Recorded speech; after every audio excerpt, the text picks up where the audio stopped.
Welcome to Machismo TV, the ultimate destination for modern men seeking to upgrade their lifestyle. Our channel covers a range of topics including current events, fitness, personal development, and technology to help you look, feel, and live your best life. Tune in for actionable advice and engaging discussions.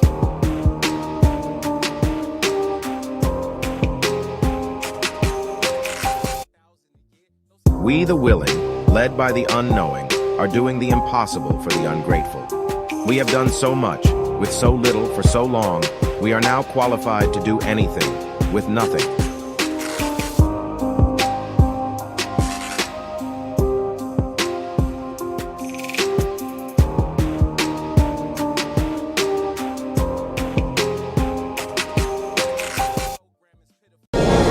So join up. Do your part. There's a long war ahead, and we need you. So join up.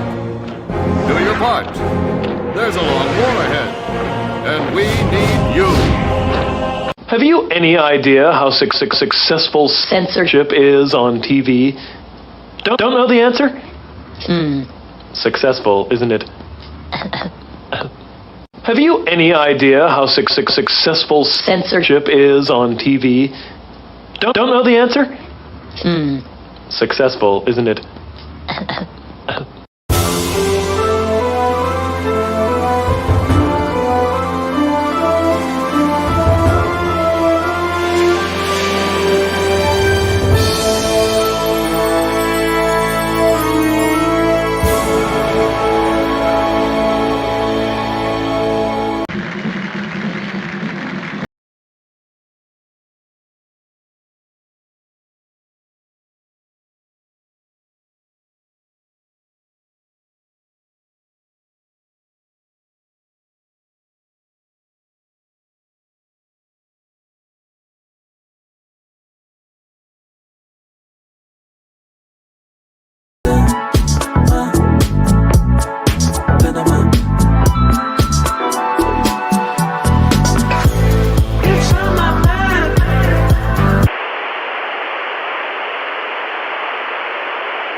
Yeah. Grown up shit. Kids not allowed in the living room type shit.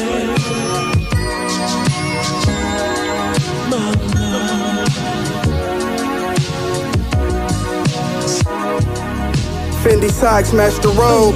The flyest nigga on the whole globe. My front gate got a whole code. Talking business on the phone with some Muslims out in Yemen in the gold dope. Fashion week in Athens, Greece, eating spinach with some old hoes. You old niggas broke and it shows. You gotta sell tickets to get paid for your shows. I get paid either way it goes. I get paid even if nobody goes. Bitches see me and say life goes. Your lady want me, that's how life goes.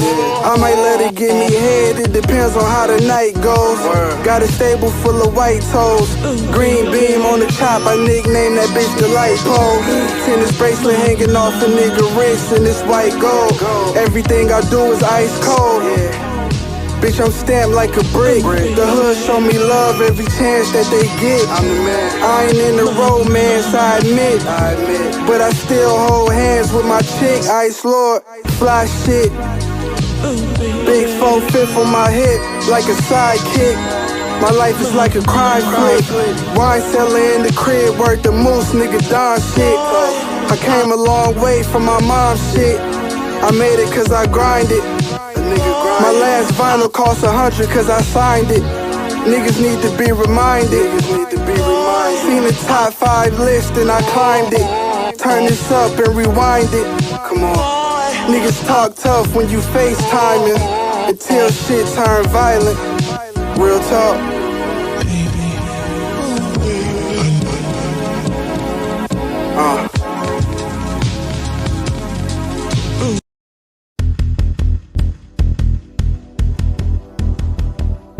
That's how we do it. You're in the mix. You're in the mix. Are you a true fan of daring, thrilling, and captivating content?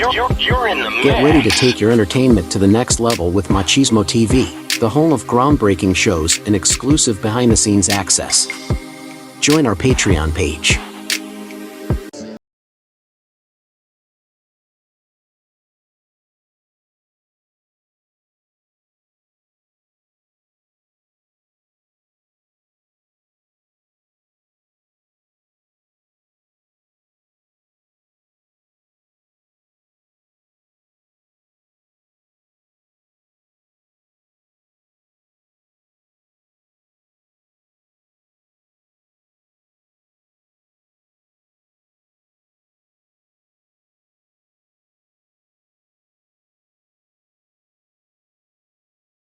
Fan of daring, thrilling, and captivating content?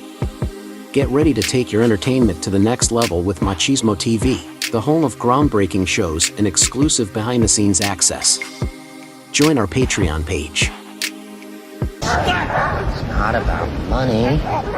It's about sending a message. Everything burns. It's not about money. It's about sending a message. Everything burns. Perhaps you can help. We've recreated the events of each story in precise detail in the hope that someone, somewhere, knows the truth. Join me. You may be able to help solve the mystery. I don't think people realize how much further behind blacks started and how much progress has been made. There's a distinguished economic historian, Robert Higgs, who has said that for blacks to go from being completely illiterate in the middle of the 19th century to being one-half literate and by 1900 is just an amazing achievement in the history of the world. That you very seldom find that kind of change that quickly. So far, you sound like an amazing girl. I mean, you work out, about to get your degree in law school. I mean, like, what do you do for fun? Like, you play video games, playing your sports? Like, I like to get spit on type shit when I'm having sex. So, like, you know what I'm saying? Put a finger in my ass type shit. Spit on me. Disrespect me. Tell me I'm like the dirtiest. Like, you know what I'm saying? Say, you know what? When I'm having sex, tell me I'm a terrible fucking mother. And I decided we were not together. Say another motherfucking word and this shit is over. And I ain't playing, nigga. I thought it was a skit. Like, from where I was sitting, you couldn't tell. I couldn't tell that it didn't look like Will hit Chris. Shut the fuck up. Did I say no? Oh, shit. Say it again. Say something else. Oh, say something else. I couldn't tell that it didn't look like Will hit Chris. Shut the fuck up. No! Oh, shit! Say it again! Say something else! Oh! Say something else! I could do that. All right, wait. Last thing. I'm also gonna need that extended warranty on it for the price of on the house. That I can't do. Now don't be a Negro, be my nigga. All right, help me out. Hold on. I ain't nobody's nigga. Well, I mean, you somebody's nigga wearing this nigga tie. Now you're being condescending. See, you've been warned, all right? Let's move forward amicably. Okay, well, so check this out. First of all, you're throwing too many big words at me. Okay, now, because I don't understand them, I'm going to take them as disrespect. Watch your mouth and help me with the sale. Okay, see, now you found yourself a nigga. You was looking for a nigga? Nigga here now. Just got rigged. What you gonna do, bitch? I'm gonna tell you what. I'm gonna tell you what I'm gonna do. You know Luke and Perry from 20th and 25th? You ever heard of Rolling 20s, nigga? Since I was 16, nigga. You know what I'm saying? Frosty. You know what I'm saying? Spoon, nigga. We fuck dwarves in the ass. Nigga, this dwarf here don't gotta be taller. Pull a trigger off of somebody's face. Oh, nigga. please, Good afternoon. Back up. What's up? Hey, what? Well, welcome to Smart Tech. Hey, is this your boy? Yeah, nigga, we will both mash you. What? Hey, what? how can we Where you help at? you, sir? No, he don't need no help. He's already been served. I served him. He's taken care of. He's a little slow, but he got it. See, what he thought was he could come up in here and make the rules, but now he see that Jay make the rules in Smart Tech. That I run this bitch, and now he about to bounce. This your boy? Yeah, that's my boy, nigga. We rep the same Smart Tech. You just got fucked up with him. Both y'all niggas gonna get clapped up when I get back. Let me be emphatic. You need to take your black ass across Charles Street where it belongs. What? Hold on now. You know what I'm saying? He don't know what this is. He ain't what he think. You know what I'm saying? First of all, we got permission to grind in these here towers. Second of all, I don't give a fuck what the fuck you need.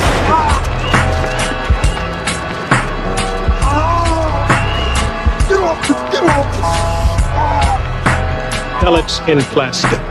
Red shell.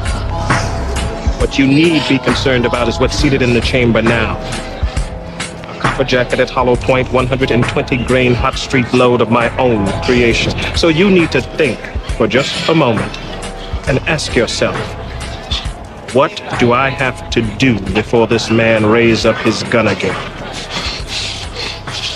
Let's go. Good day to you, sir.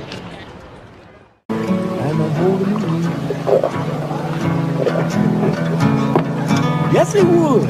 You know the damage one ignorant Negro can do. We were in France in the First War. We'd won decorations. But the white boys had told all them French gals that we had tails. Then they found this ignorant colored soldier. Paid him to tie a tail to his ass and run around half naked making monkey sounds.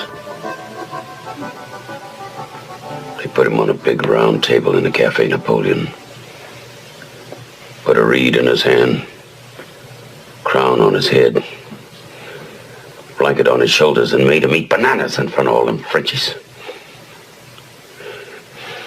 Oh, the white boys danced that night.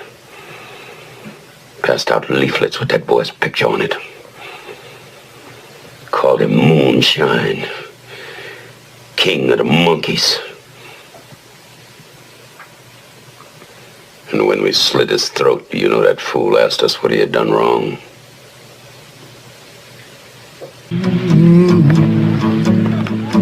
Country shot. My daddy told me we got to turn our backs on his kind, Wilkie. Close our ranks to the chitlins, the collard greens, the cornbread style. We are men, soldiers, and I don't intend for our race to be cheated out of its place of honor and respect in this war. The pupils burn from the gaze of the sunlight. Trying to go legit this time with no gunfight. Straight flights to Ghana. My man got the gold connect. Bow-legged dude with chicks on deck. He got Navy sailors moving in crypto specs. Maybach Hummer, sound like a discotheque. His brother Stan blew off his own hand. He's in the mausoleums, couldn't sew his wrist back on. It's in the Coliseum. The monsters out, straight down in the opera house. Scorpion pendant, red stone in a lobster mouth.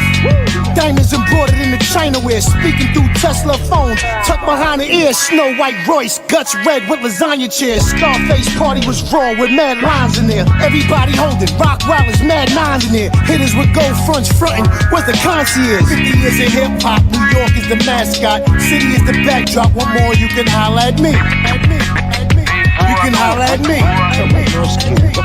That I gotta be the best of them all. That's just cut and dried. I'm the best. Whether you like it or not, you're looking at, the greatest, the best looking man, the best dressed man, long limousines, jet airplanes, custom made clothes, and any woman in the world I want, just like that. You know why? Let's face it, if you're not carrying the big gold, you're second best no matter what you tell yourself. So gear up, ladies and gentlemen.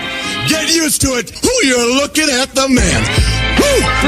The almighty, the legendary Westside. Hollow be thy name. Are you really ready for Fly God himself? You're looking at the man.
with the hottest DJ. Dropping banger after banger. Bring it on now! This is your girlfriend's favorite DJ. Yes. Spinning on the ones and twos. Check it out. The dopest beats are ready. Testing speakers. 1 2 1 2 1 2 1 2. Let's go. This is the hottest DJ in the city. Live in the mix. It's the one. It's the one and only. You are now rocking with the doctor of all mixes. Make some noise for Mixing Genius will the floor in 3, 2. Now, ladies and gentlemen, here's Johnny.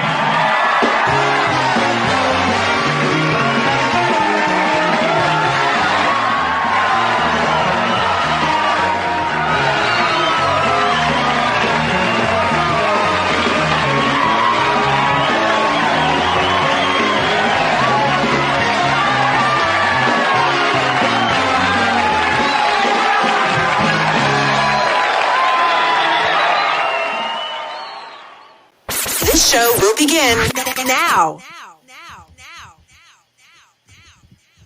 Yo. Y'all go ahead and mute your mics. What up, Saul? You there? Hoop, you there? Yeah, we in the building. Yes, What's sir. up, man? All right, bet. That's what's up. Damn, Hot Sauce was here. It looked like he dropped out. He was in the back. I was waiting for the intro to go. Saul, if you could shoot him a email or a text. And I'll drop the link for him in the chat too, if you can't get it on the back end. But yeah, I'm glad all you guys are here, man. Hoop, you good? Yes, sir. Let's do it. All right, bet. Let's do it. All right. Whatchamacallit? Let me see who's in the chat real quick. What we got? Yo, what up, Kunkel? Gunmetal, what's up with you, man? All right, bet. Let's get started from the top. I'm gonna run a hold on. I got two. Hoop, I got two of you back here. Hold on. Let me add this one. There you go. Bet.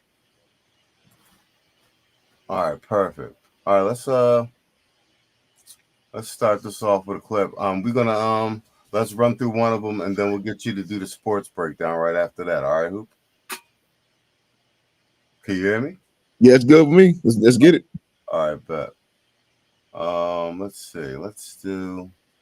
Oh, you know what? Yeah, Jonathan Majors. Let's do the Jonathan Majors one. Because they just pressed charges against the chick that accused them. So let's do that one. Anybody who's telling me about a sexual assault, if you didn't get that man locked up, I don't believe you. I'm just keeping it real, y'all. How hard is it to get a black man locked up for sexual assault in this country? If you didn't do that, your story is shaky to me. Real talk. And honestly, I don't actually believe you. If you didn't get that brother locked up, I don't believe you. You know what I'm saying? It's too easy for a black man to get locked up for sexual assault in this country. You know what I'm saying? Now, maybe you from somewhere else. Maybe I think about what you're saying and draw it out. But if you didn't get that dude locked up, I don't believe you. And you know what I'm saying? And I'm not saying what happened in anybody's personal situation. I'm just telling y'all the way I see the world. All right, bet. That was Roger from Roger Report. And I think he's spot on with that. Let's do Hot Sauce, what's up? Let me get a mic check on you. You good, B? Yeah, I'm good. All right, bet. Yeah, you disappeared from it. I was like, oh man, the intro was play. I had to do something today. I might not have a lot of time. No, yeah, cool. I had to stick away. No, that's cool. It's just me, you, Saul, and Hoop on here. Hoop gonna do sports and then dip on out. So it'll be me, you, and Saul. So on that, yo, Hoop, you want to comment on that from the top? Yeah. Before we do. Oh, my bad. Go ahead. Special shout out to the Quiet Storm and whatnot. He in the chat. He in the building. Oh, if we could run his little, his intro. Oh, and also, y'all stick around and tune in. Make sure y'all tune in Halloween night. We got a little surprise for y'all. We promise. All we got right. a little something for y'all. bet. You got All treats, not tricks. All right, bet. I ain't see you there, Quiet Storm. All right, you just popped up here. This one's for you real quick.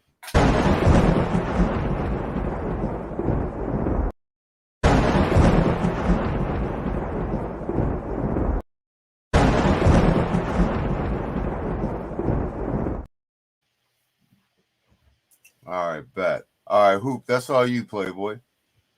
Yeah, man. This situation reminds me of a personal situation I had. And, you know, because the premise being that if you ain't filed charges, then you just talking. Mm-hmm. And I say that because some women just live in their head, man. And by that, I mean this. Many years ago, I would say about 10, I was dealing with this chick. And that's when the song, you remember Miguel, How Many Drinks? Oh, yeah, that's a good song, too. Right. But there was a faction of women saying that was about date rape. I remember that. Actually, I remember that. Absolutely. That was the fem cells. Right. So the conversation piece came up between her and I. And I was like, okay, so how is that date rape? And her rebuttal was, well, because if a man and woman are doing, you know, alcohol, the man should understand that the girl, if she get too inebriated, she can't consent to sex. I was like, oh, really? Because not damn near all, but a lot of our interactions are us going to the bar, going out, kicking it, and having sex. So how many times exactly did I grape you? Well, no, it's not that because I knew what I was doing. I was like, oh, so why are you the exception? Why are you this golden, wondrous woman who can control everything? Why is the burden on me when you a grown ass woman, just like I'm a grown ass man? We go and choose to go get inebriated. Why is the burden on me? So bringing it back to this premise, yeah, if you're not willing to put some law into it, you just talking. I'll say this as well, man. Another chick I talked to, we never messed around, but I just talked to. She was just, you know, on that believe all women's kick. I'm just like you have a son. You literally have a son. Why the hell would you believe that the moniker of believe all women just cause? So what if a woman says something, you know, just not so great about your boy? You just gonna believe it just cause? So like you said, man, if you ain't well, like Buddy said, if you're not putting it, you know, in some real terms, in a real circumstance, I'm not gonna give you the benefit of the doubt. I'm not. Because again, women live in their head sometimes.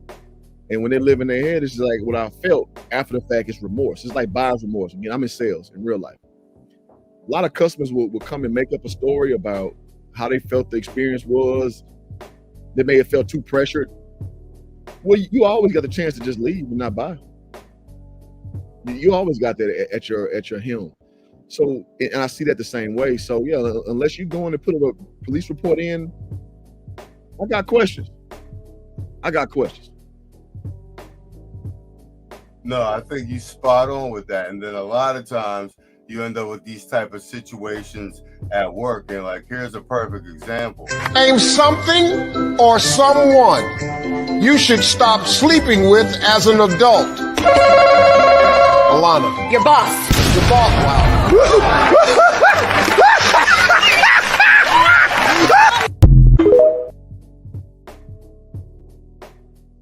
Come on now. Yo, Hot Sauce, you want to piggyback on that?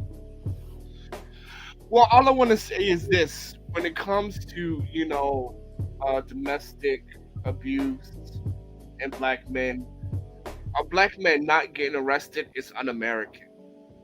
So, at the end of the day, yeah, I have to agree. You know, that, you know, if he's not arrested, then, you know, you're lying, because again, getting a black man not getting arrested, or let me say it this way: a black man getting arrested is as American as apple pie.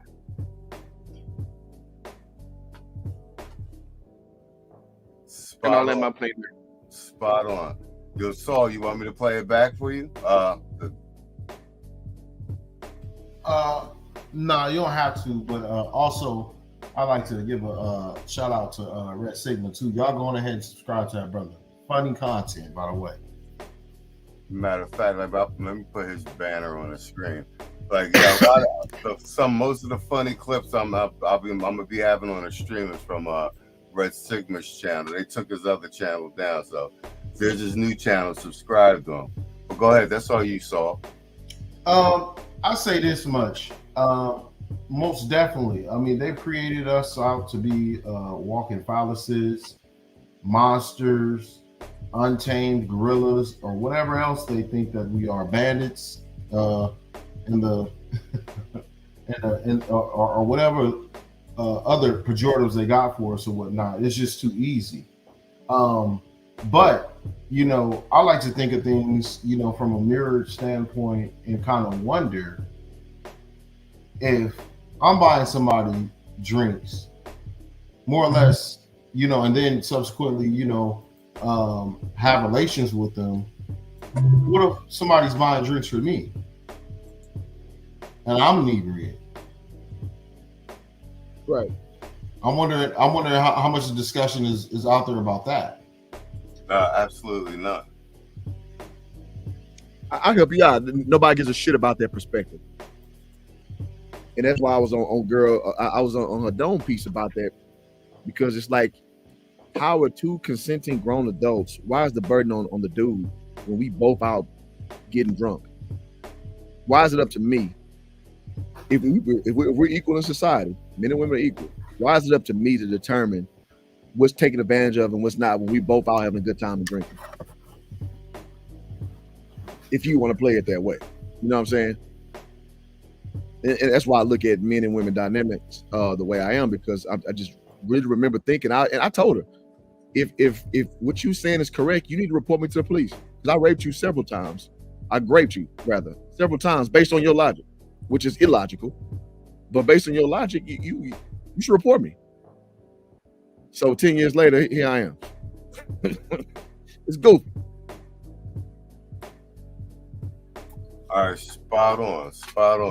I like to go on and kind of more or less piggyback off of that, and you know, take it to another round. Speaking of, you know, quote unquote violence, anytime you accuse anything in the household, or you think that, you know, that might be the case, or, you know, somebody, even if they put hands on you, it's not snitching if you go to the police and file that police report. Whether or not you go fully through and press charges, that's another thing. But getting paperwork on them and just making sure you have that paper trail should be something that you do as a precaution. For sure. You know, I mean, I don't care what anybody has to say about it, what their thoughts are. Believe in me, it could save your career, your livelihood, and your reputation. So Saul, let me add this. Isn't it kind of indicative of the whole premise that if you're not willing to do that, then you're just talking? You ain't really what you're saying, because when you do that, if you file a false police report, guess what happens to you? Now you got criminal implications. So if is this really what you say it is, then do it. But if you don't do it, they'll tell you everything you need to know. You want the court of public opinion to be the arbiters instead of the actual court system. And that's why I got questions when I hear such allegations. I got questions. No, I agree with you. Like a lot of chicks out here, you know, just like Roger said, there's no police report. It's primarily, and also with social media, they just out here doing stuff for the attention, for the social validation. And I think we're starting to see a point where a lot of people are kind of getting the tolerance level is low. And a lot of dudes just want to tell chicks like that, like Jada Pinkett, for example, shut up. And I decided we were not together. Say another motherfucking word and this shit is over. And I ain't playing, nigga. I thought it was a skit. Like, from where I was sitting, you couldn't tell. I couldn't tell that it didn't look like Will hit Chris. Shut the fuck up. Did I say no? I'm shit! Say it again. Say something else. Oh! Say something else. I couldn't tell that it didn't look like Will hit Chris. Shut the fuck up! No! Oh shit! Say it again. Say something else. Oh! Say something else. Yeah, I think that's generally how everybody's feeling. Man, it's like my second favorite movie behind Players Club, man. So yeah, we gonna pretend like he wasn't doing that shit.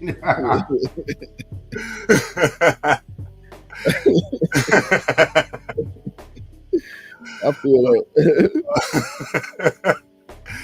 All right, hold on. Let me play this next. Actually, now you good? Go, rock. Oh, we play one more. All right, bet. You know what?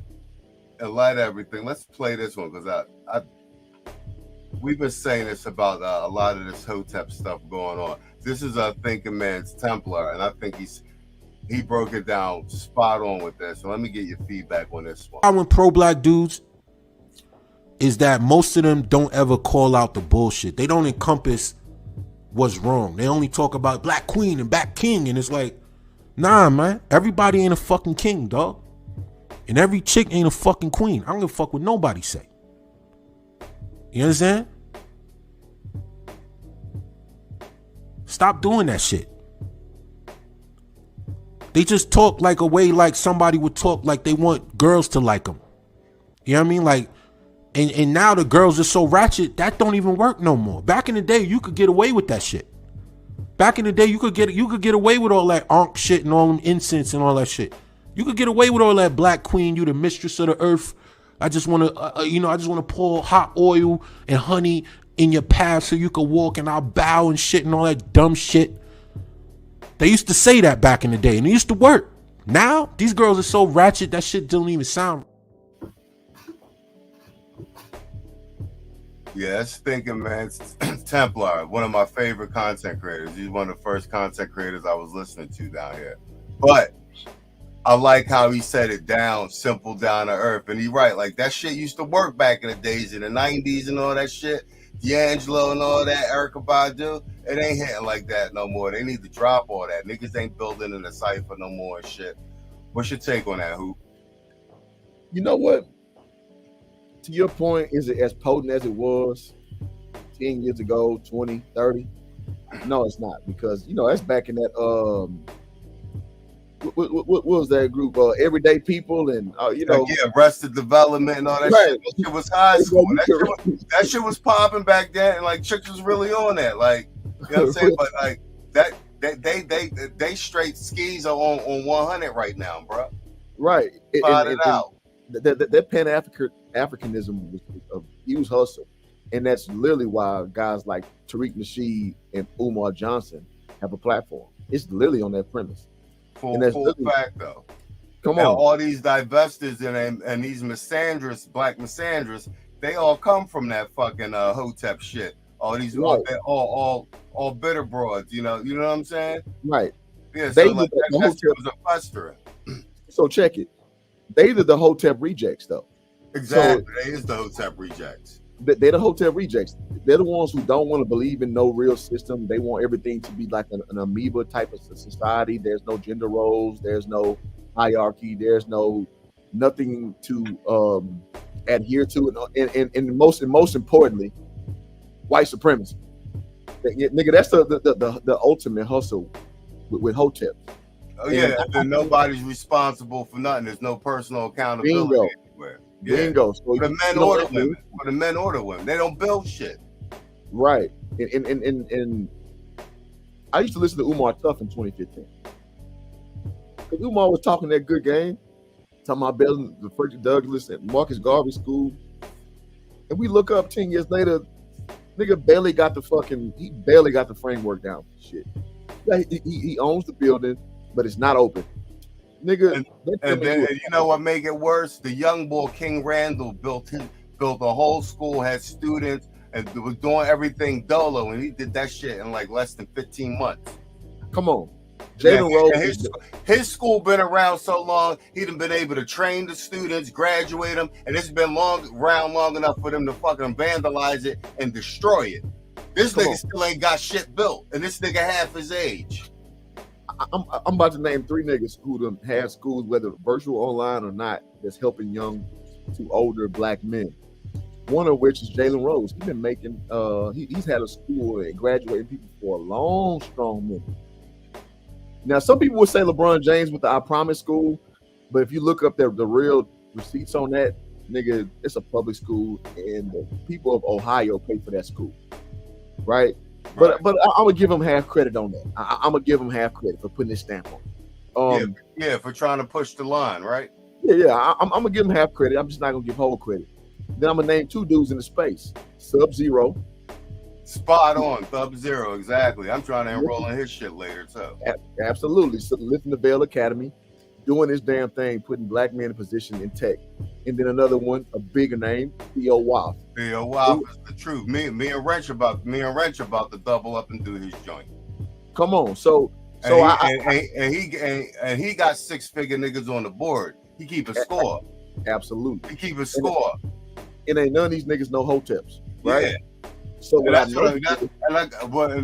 to that point, ain't nothing better you can do to empower black men than raise their economic status, even if you got to do it one at a fucking time. You feel me?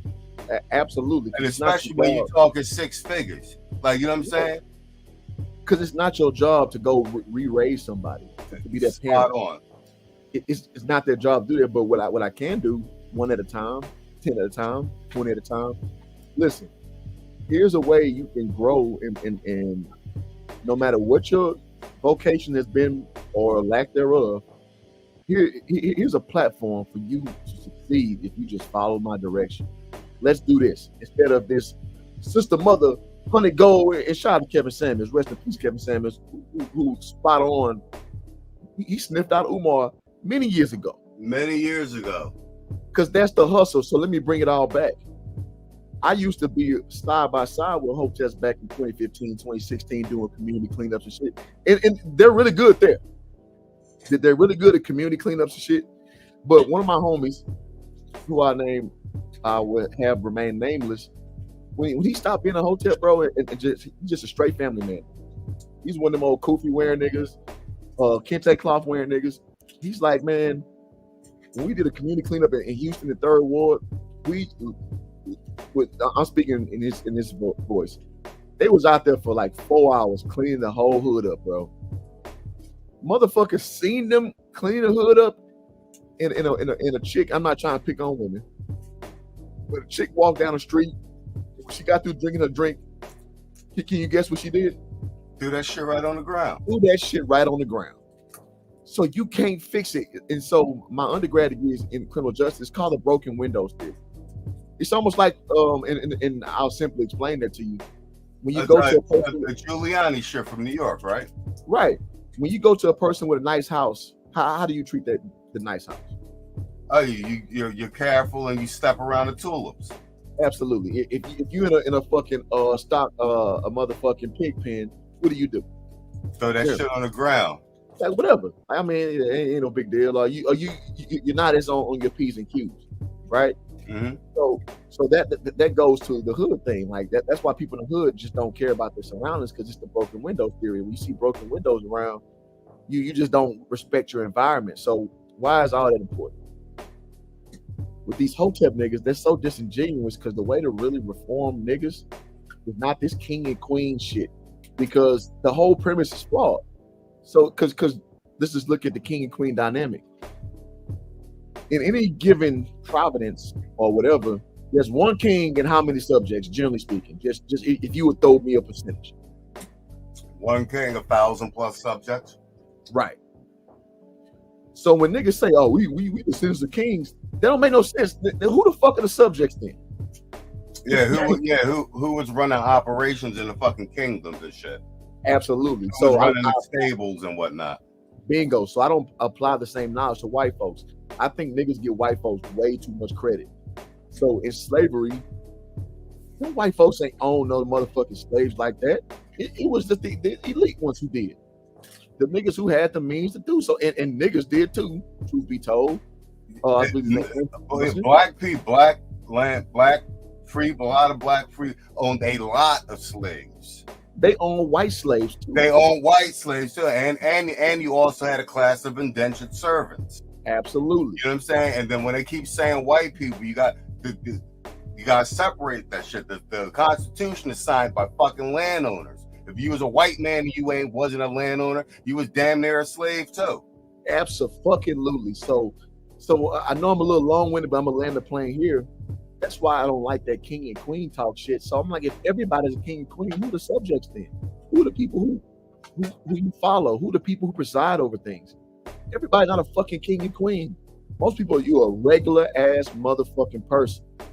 So I hate people who lead in with that because it's disingenuous. And niggas, what I've noticed with Hotep niggas, they are so disingenuous. And I'm glad that nigga Umar got his ass caught calling that transgender woman a beautiful black queen. Oh yeah, going to his rhetoric bag, and I'm glad he got caught with his pants down with that, because literally, figuratively speaking. Figuratively speaking. Figuratively speaking. Yeah. So and again, then the plane there. That's why I hate that rhetoric, because it's disingenuous. So why not just be real? Why not be accurate and just call the shit what it is? Spot on. And I'm gonna pass it to you, Hot Sauce, but let me piggyback with something Hoopet said earlier regarding the broken window theory. And I'm adding on this to reinforce the argument that you're making. And I'm gonna tell you something anecdotal, because that is true. Because they always be like, how the neighborhoods are all shit and everything in the community. You can't blame the white man. Let me tell you something. I'm from Philly, right? I lived in every projects, every hood. I'd have knocked somebody out in every hood, like for real, right? So we used to live Raymond Rosa Projects, North Philadelphia, when it was high rises, not the townhouse. So there was Gladiator School. It was like the Carter in New Jack City and shit, right? So they knocked the high rises down. Them shits was death traps, right? And they built the townhouses. So what happened is the city, they start moving people from the projects and relocating them to different parts of the city, because they was building out Temple University. They was buying up all the property, right? So there's these old military barracks all the way up in the Northeast by the Russians, by Grant Avenue, right? So they turned because they were military, but abandoned, they made them projects. But they basically moved the black people into those joints and they made them projects. But it's in the middle of like a nice ass white neighborhood, like white, right? And I make this point to your broken window there, so we know it's true. So it's Northeast Philadelphia, past Ron, way past Cotman, up by Grant. You walk all these nice ass lawns, all this shit. Now, where they moved the black people into the military style barracks that they turned into projects, right?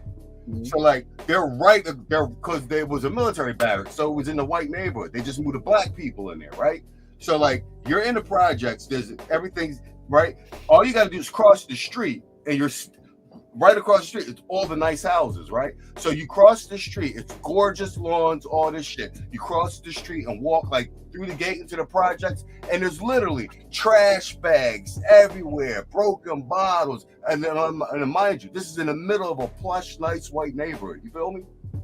So they moved the niggas into like the neighborhood, into the space, and the only thing that's fucked up is the little place where they moved the black people in, and you can literally cross the street. You know what I'm saying? Because it's right on like the regular, it's in the residential area where like the white homes are, and it's all gorgeous. Cross the, you know what I'm saying? Cross the street this way, and it's like it's like chaos and shit. And so that's your point to the broken window theory. It is true. It's a cultural thing. Like, and I would always say like, yo, like the white man ain't coming over here throwing trash and shit like on your front stoop and shit, like, and we know it's not true because look across the street, there's a bunch of white people and there's no trash over there. You feel me? Bingo. Go ahead. That's all you got, so. Yeah. Now I'm just remembering because I haven't been up there in a long time. All the way up on Roosevelt Boulevard, right? Yeah, right past Roosevelt Boulevard. Right. Lindenville used to be like right below Grant and right above Ron. Yeah, cause like depending on where you're coming from, cause I think I remember it, right. On the left, like if you're coming from Center City, the left hand side was where the Negroes are, and the right hand side where the Russians were. You see it all over Philly. Even right up here by Penn, it's it's gorgeous. Like I'm in Spruce Hill, and you walk like 5 blocks this way past like 52nd Street, and it's like nigga shit, and like they're literally like right next to each other. Okay, all right, well. Cause I haven't been home in a while, but like when I was there, like I used to shop at Old Navy in high school, and on the left hand side, like you had like the projects and stuff like that. On the right hand side, you had like the Russian restaurants and shit like that. So, but getting back to the topic at hand, I think a lot of things has happened because back in the 90s, that was like the real pro-black era, right? You had most of hip hop was pro-black. It was all poor righteous teachers, brand Nubian and shit. Yeah, you had the remember the Africa medallions everybody used to wear. You wear the jean jumper and you had your African medallion on. Everybody had that. You know, everybody was into like Pan-Africanism. I remember people used to do like these tours going back to Africa back in the day. This one cat, he would get tours and stuff like that, and everybody would meet up at like Central High School, catch the bus to the airport, and then they would fly over to Ghana and stuff like that. So, what I'm saying all that to say this, you know, when Obama came into presidency, I think a lot of things have changed. I think people's idea about racism, white supremacy kind of changed a little bit. And with that, like you started seeing like success of different types of black people.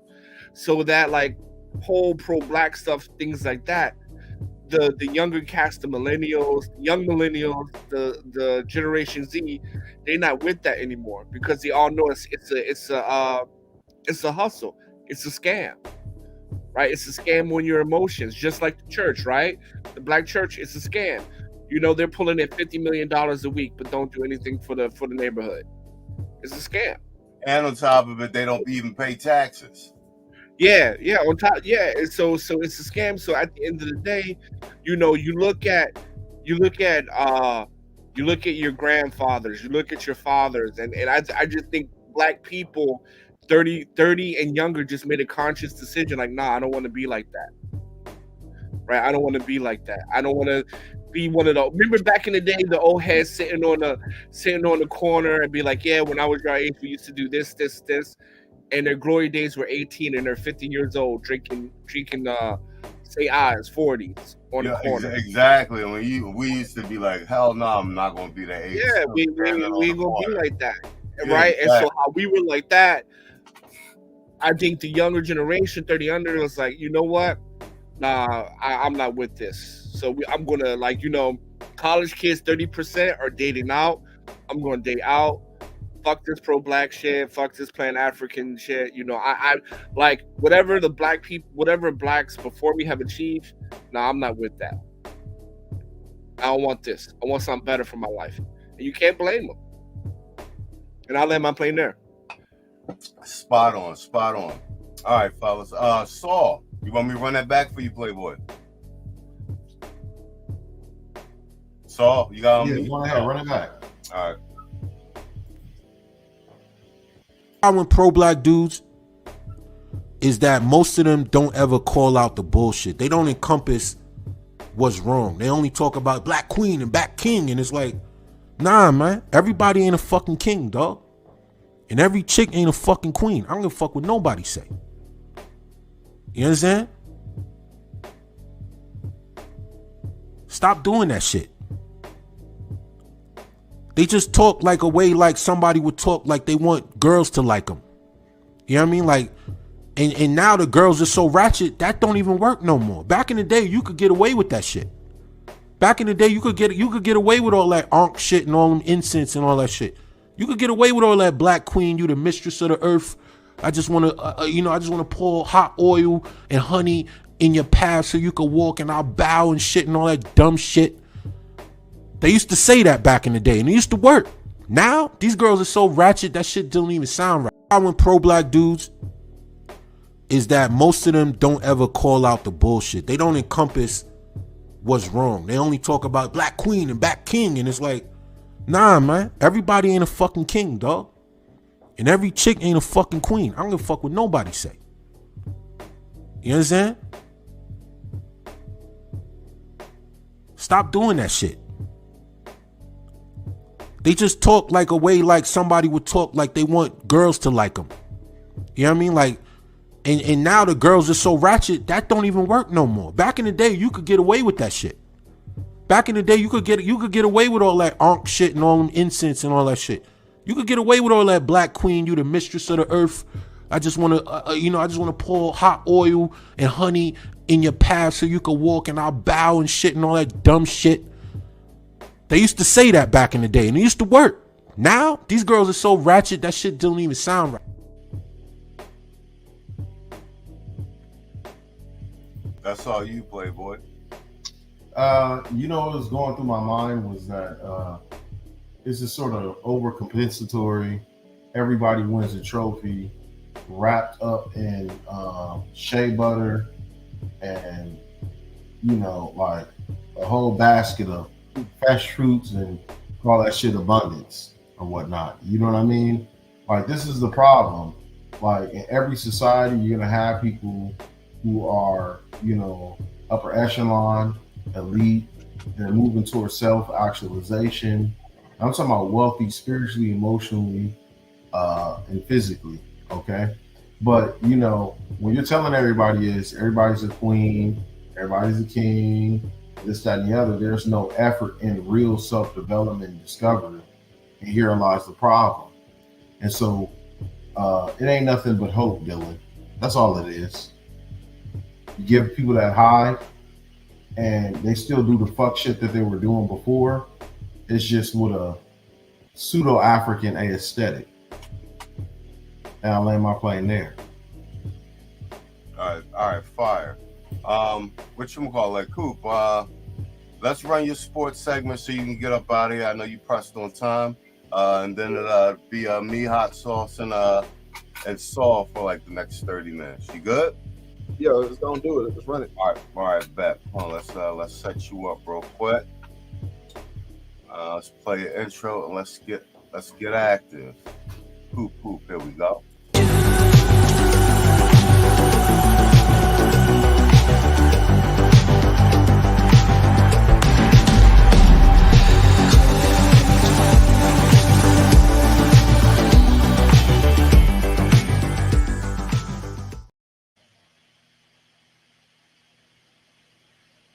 All right, so you, Playboy. Let's get it. Time down for the damn sports rundown. You know, every Sunday, Hoop Jogging gonna come deliver like the mailman won't do for you, because mailman don't deliver on Sunday, but Hoop Jogging deliver on Sunday, goddammit. So let's talk about the top 25 college football. You know, that's the most prevalent sport right now, not named NFL football. But I think everybody kind of got the interest there. Georgia beats Florida 43-20. Big implications there because Georgia is probably the odds-on favorite to win the college football national championship again. So they take care of business with a SEC. I wouldn't say a rival, but a formidable opponent. They take care of business. So kudos to the Georgia Dogs out there. Ohio State 24-10 over Wisconsin, beating a Big Ten rival. So as we know, Ohio State's the number 3 team in America. And shout out again to the Floridians out there, because I know I ebb towards my Texans, but Floridians, Florida State taking care of Wake Forest 41-16 on the road, god dog it. On the road handling business. Not business, business. Now let me say this for you Coach Prime hating ass niggas out there, hoes and bitches. Coach Prime lost last week to Stanford. And Stanford's one of the worst teams in the Pac-12. But you know what they did to Washington, which is the number 5 team in the nation? They gave them a game. The Washington Huskies won 42-33, beating a lowly Stanford team. So all you people saying that, Coach Brown lost to Stanford. You know what? They gave Washington a damn good game, the number 5 team in the nation. Let us move on. Big upset. You know, hoop jargon, I'm a University of Texas fan, so this is just makes me salivate at the mouth. University of Kansas defeats the Oklahoma Sooners 38-33. Huge upset. As we know, Kansas is the best basketball program. So the number 6 seed goes down. Down goes Frazier. And speaking of the devil, my University of Texas Longhorns defeat BYU 35-6 with our backup quarterback, Malik. I forget his last name, but Malik Murphy. He comes in and does his thing. And so Texas is going to move up in the polls, obviously. More about Pac-12 ball. Oregon defeats Utah 35-6. And another interesting Pac-12 result is Arizona defeating Oregon State. Number 11 seed, Oregon State, 27-24. Huge upset. So, I just wish people had more smoke because I'm a big Coach Prime fan. If you guys follow my community tab, me and my beautiful lady, we went to the game yesterday, and we saw, and I'm gonna get to the results of that game. But Colorado caught that issue, and as a matter of fact, let's just go ahead and go to it. I know y'all don't give a shit about the rest of these teams. Colorado lost 28-16, and if you watch that game, that offensive line cannot. Man, they can't stop a nosebleed. And Shador was running early and often for his life. And as we saw that 28-16 was the result. But I tell y'all people, man, listen, next year is going to be the year. Next year is going to be the year when Colorado is going to be thoroughly good. But it was good to watch. It's good to be in person. If you guys don't know, they play at the Rose Bowl, which is a huge capacity stadium. And I would say it's about 90% full. So really good game that went down this week. Oh, I gotta say this too. USC by the hair of their chinny chin chin. Number 4 seed, USC beats Cal 50-49. That's a hell of a damn result. That's a hell of a damn result. So let's move on over to the NFL. Starting first with my Cowboys beating the Rams 43-20. They beat them like they stole something. If you guys watched that game, the Cowboys went on them early and often, both offensively and defensively. And I know everybody loves to beat down on Dak Prescott, but he had 304 yards, 4 touchdowns, and 1 interception, which is kind of a batted ball that got intercepted. So kudos to the Cowboys. Kudos to Dak for having a good game. The Packers lose to the Vikings 24-10, but they're still trying to figure out their quarterback situation. Kirk Cousins, 274 yards, 2 touchdowns. And here's the team I like to observe. That's going to be the Atlanta Falcons. Because I like Bijan Williams. I forget his last name. He's University of Texas running back, and I just like guys who went to University of Texas. But they fall to the Titans 23-28. You said Whack Prescott. No, I said Dak Prescott. Oh. I'm reading Passport OG in the chat. You gotta respect Dak Prescott, goddammit. I mean, listen, I'm almost out on Dak, but every time I'm almost out, he gives me a performance that's worth me bragging on him. And today, you can't call him Whack Prescott again. 4 touchdowns, 1 interception. He had a day today. And shout out to CD Lamb, Sedarius Lamb, man, Houston product. 12 receptions for 158 yards and 2 touchdowns. 2 tubs, man. Shout out to CD Lamb. And the Saints defeat the Colts 38-27. David Carr, not David Carr, but Derek Carr finally had a good game. 310 yards, 2 touchdowns. As you know, his situation in the Saints has been, to quote the late, great Kevin Samuels, average at best. So let's run it down. Another important matchup to accentuate is the Eagles defeating the Commanders, the Redskins, whatever the hell you want to call them, 38-31, because the Commanders, no pun intended, commanded that game. And so Sam Howell he won the quarterback duel between the two. almost 400 yards passing, 397 yards passing, 4 touchdowns and 1 interception. Shout out to Sam Howell.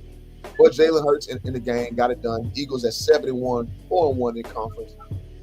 So it is what it is. And a big surprising result is the Broncos with Simp, hooray, Russell Wilson pulls out the victory 24-9 over Patty Mahomes, aka Patrick Mahomes boy, with a home victory. And that's very it's an important win because as we know, the Broncos have put various star players on the trading block, meaning they want to get rid of this team. But that's a very good win. You know, you hold home court. Oh, I got to give credit to Lamar Jackson. I got to give him credit. Lamar Jackson and the Ravens beat the Cardinals 31-24. And they move forward to be 6-2 in the NFL. So as we go forward, oh shit, no. The 49ers lose again. That's 3 weeks in a row after they beat my Cowboys. They done caught that issue 3 weeks in a row, losing to the Bengals 31-17. Fuck them 49ers. Because as y'all know, y'all follow my story. I got my car broken in after they beat my ass, 3 weeks ago. So lastly, we're going to land the plane with the NFL. I'm sorry, the NBA. The Rockets got defeated by the Golden State Warriors 106-95. Steph Curry putting up 24.7 and 6. Steph being Steph. The Atlanta Hawks. Shout out to the Hawks. Hoop dog is personally not a fan of Trae Young, but Trae Young got it done against the Milwaukee Bucks, putting up 20 and 11. Kudos to Trae Young. My Los Angeles Lakers lose 132-127 to the Sacramento Kings. And I watched about half that game. De'Aaron Fox looked like a straight stud like he is. A fellow Houston native like himself. Putting up 37 points with 8 assists. Oh, what's going on? Hold on. Sorry, y'all. There we go. Let me pause that shit. There we go. So De'Aaron Fox putting up 37 points, 8 assists. And then the Clippers losing to the Spurs. Well, the Clippers beating the hell out of the Spurs. 123-83. They put that 40 burger on them boys. And I gotta let me look it up because Wembanyama had a great game against the Rockets 2 days ago.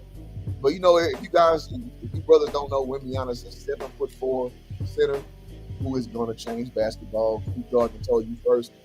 But let me see what he did today. To round that out. So Wembanyama put up. Let me get the box score down. I'm sorry, y'all. Kind of hard to navigate the what you do sometimes. I'm sorry, you prepared better than this. Bear with me. No, that's cool. Passport OG talking shit about your Cowboys in the chat. He said Cowboys need a VCR for their Super Bowl highlights. Hey, Passport OG, who his team is. Wait, and I agree with Quiet Storm on this while you get your thing together. He said, Hoop has become a professional at this sports segment. I concur. He's sharp every week, bro. Appreciate that. I mean, listen, man. I'm a Cowboy fan that hates Cowboy fans. I hate Cowboy fans. Living out here in Los Angeles almost 4 years, I hate Cowboy fans. So I get it. I get that it's a lot of annoying folk out there that turns you off. I'm from Philly. I haven't talked shit yet. So right. So yeah, I get it. Yeah, we comrades up here. It'd be out of line. I get it. But at the same time, when the Cowboys do well, I'm gonna give them they due. Oh yeah, we're gonna give them they due. Hell yeah. Absolutely. And Wemby had 11 and 8, I believe, this last game. So Wembanyama, again, keep your eyes on him. But the Clippers, I gotta say it, Russell Westbrook, man, last game, which was yesterday, had a game-winning attempt to shoot a three-pointer to win the game. It was an air ball. So Russell Westbrook is an interesting cat as well, man. But overall, man, the West is going to be competitive. The East is going to be competitive. This is going to be one of the most competitive NBA seasons we've seen in some time. Storylines are deep in the NBA this year. And it's the NBA the price of the brick is way up. So you guys keep y'all's eyes on these cats out here doing their thing. Remember that, you know, the high level teams are going to give you storyline fodder. And we ain't talking about James Harden. We don't know where he lands. Because obviously he's not playing for the Philadelphia 76ers because he's not agreeing with Daryl Morey. So we're going to see where he lands. So Hoop Jargon gave y'all the rundown. Y'all check these storylines out. Oh, you know what? I got one more thing. I got to do the HBCU too. I gotta show the brothers love too. So let me do this real quick because I'm big here. So in the SWAC scores, now sorry for my MEAC fans, if you guys Cash App saw Cash App Machismo, then I'll do the MEAC too. But for week 9, as we see the scores, let me get a rundown and tell you what's going on in these SWAC streets. Alcorn State defeats Mississippi Valley State 24-3. Jackson State beats Arkansas Pine Bluff 40-14. And interesting storyline, which I just saw, he was on my stream yesterday, but I fell asleep midstream. I just let it run. But their incumbent quarterback, Jacoby Morgan, has come in and taken over the spot from Brown. He had 5 touchdowns and with 1 interception. People saying he baby Cam Newton. I can't call it, but he looked damn good for 2 weeks. Grambling State defeats Bethune-Cookman 28-14. Alabama State defeats Alabama A&M 31-16. In my Prairie View, A&M Panthers they caught that issue and some, losing 45-7 to the FAMU Rattlers. And surprising, the Texas Southern Tigers, the lowly Texas Southern Tigers, with their backup quarterback loses to Southern on the road 17-23. Very good outing for Texas Southern, all things considering. So that's been your sports wrap up. Thank y'all for having me. Hoop Jargon, we out. Peace. All right, that's what's up, yo. Thanks, Super. And I agree with Quiet Storm. It's tighter every week. And since we talking football, I forgot I had this right here. Let me give you this. E-N-G-L-E-S-Eagles! E-N-G-L-E-S-Eagles! E-N-G-L-E-S-Eagles! Had to do it. And that's for Hot Sauce. He from Philly, too. All right, y'all disregard that bullshit. But all right, man. Hey, man. Hey, let's get what you call it? Let's get back to the show, man. Hold on, I got somebody in the private chat. Give me a second. All right, Deacon wants to do a retro clip. Here we go. Let's run one of these clips real quick. What you gonna call it? Contractor ain't here, so let's run his joint. He sent me this joint. Let me run this real quick. Banger after banger. Bring it on now! This is your girlfriend's favorite DJ. Yes! And then on the ones and twos. Check it out. The dopest beats are ready. Do me a favor and look yourself in the mirror. Ask yourself, am I perfect yet? If the answer is no, you're right. Being the best version of yourself is part of self-improvement. It's either reaching your limit or breaking your limit. The first step to improve is to realize you're not perfect. Ask yourself who you are. Who you want to become? What are you gonna do about it? A man conquers the world by conquering himself. Learn how to take control over your body and mind. When someone can make you angry, they become your master. Depression is just an illusion. If you tell yourself that you can't do it, then you can't.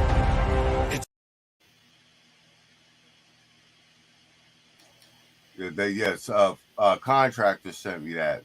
That's just tight. I edited that joint up for him. Yo, Hoop, I know you. How are you for time? You gonna drop? You gonna drop off? Or you can hang up on one more video. I got you. All right, bet. All right, let's go to the top of the show. We got these two out of the way. Let's do this one. Oh, and Hot Sauce.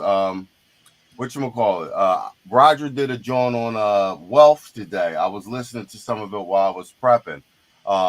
So at some point, me and Saul, we probably want to get with you on the back end. We want to put a show together about trust and wealth, and piggyback on what on Roger's stream, what he was saying tonight. He did a really good stream on that. Y'all got a good thing going on over there. All right. Okay, sure. All right. Yeah, let's talk about money for real. All right, let's run this. The women. And that's something that every other group of men understands about their community. They are their community. And everything from that point is about what women they let in their community. You got to start thinking in the same way. Okay? Now, black men don't need to divest from black women. Black men need to simply accept the women who we believe are worthy to be a part of our community. Point blank, period. Okay? Because you're going to have subsections of a community. Because everybody is not going to be on the same page. So you have a black patriarchal community, and then you have a single mother community. Those are the two major subsections in the black community. If you are a brother that is black and patriarchal, then you only deal with black patriarchal women, or women who agree with black men being patriarchal.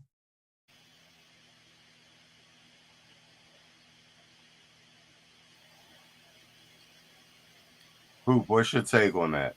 I agree with Roger 100%. Actually, let me preface it by saying this.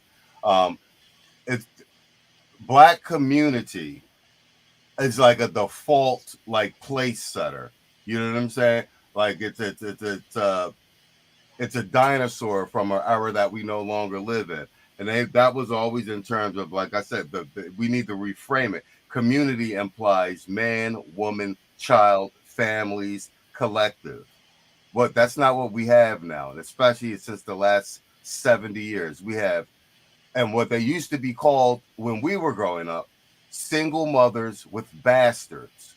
So there's single mother colonies, especially when more than half of the men, heterosexual men, don't have children and aren't married.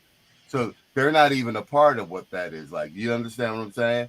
So it's a single mother colony. And then, so like what Roger's saying is the community is what the men decide. The men, the women they marry, the families they have.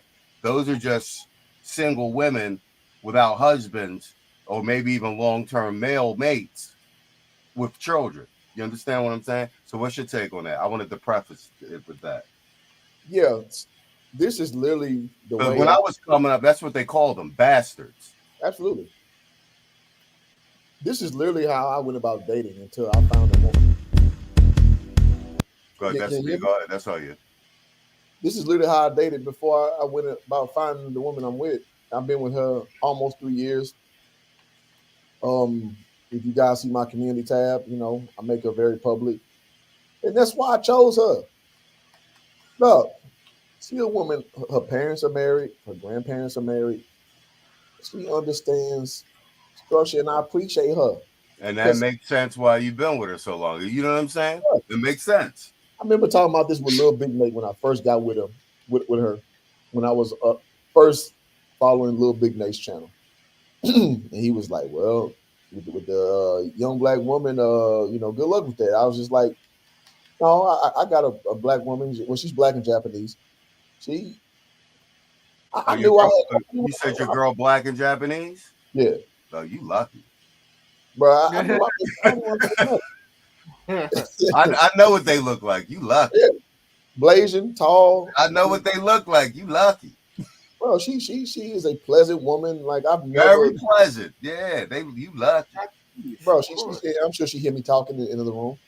But it's been an easy 3 years being with her, and I could just think about broads I've dealt with when I can't deal with you for past fucking 2 hours. Right? Spot on.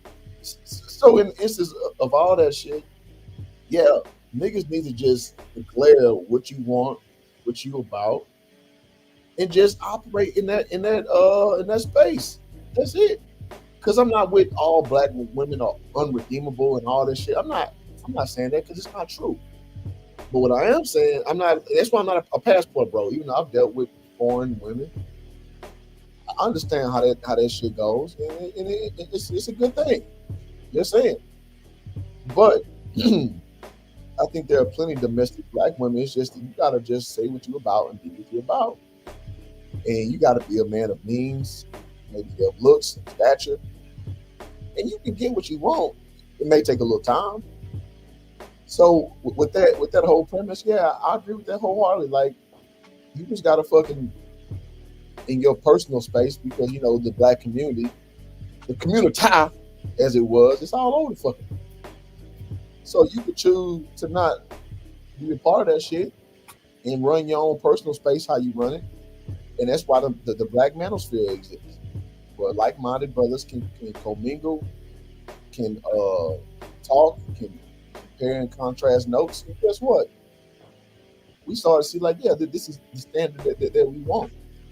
So for cats who don't have that, resolve, as it were, I can see why they frustrated. I can see why they say black women ain't shit and all that. And I'm not one of them guys. I'm not saying that. I'm saying black people full of a whole bunch of fuck shit. That's true too.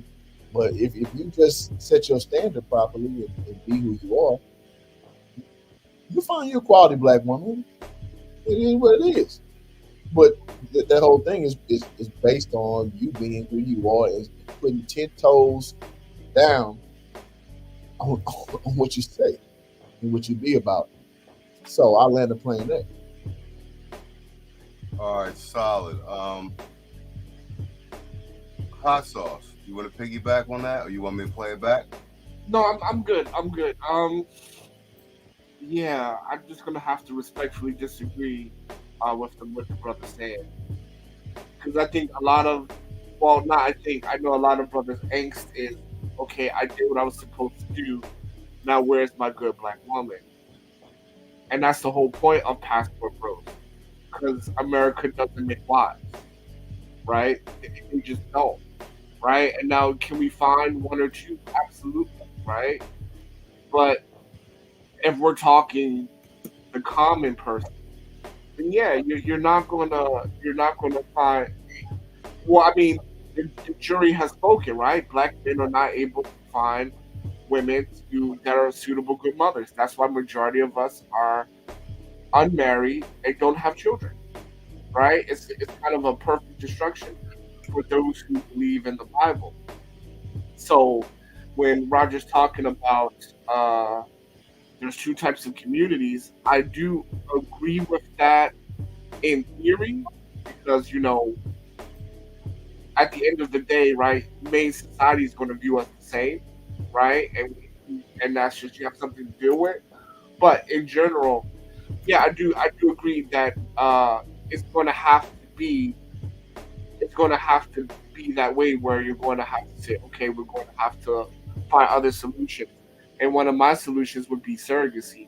If you can't do the passport thing or live abroad, just have your children and then date a woman who, have your children through surrogacy, then find a woman that you like. So that way, if or when divorce happens, she cannot take your money and she cannot take your kids. But overall, yeah, it has to be a situation where men decide the community. But the problem with that is the supply, right? Do you have the supply to achieve that goal? And I would say no. And I'll pass the mic on that. All right. Can I retort real quick, Machismo? Go ahead, and then I'm gonna piggyback on both of your guys' comments. Go ahead. Well, I will say this, man. I get the sentiment.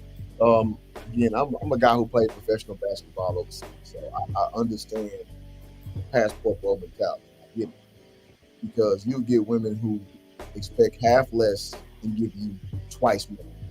I understand, but the retort of that is they're whores.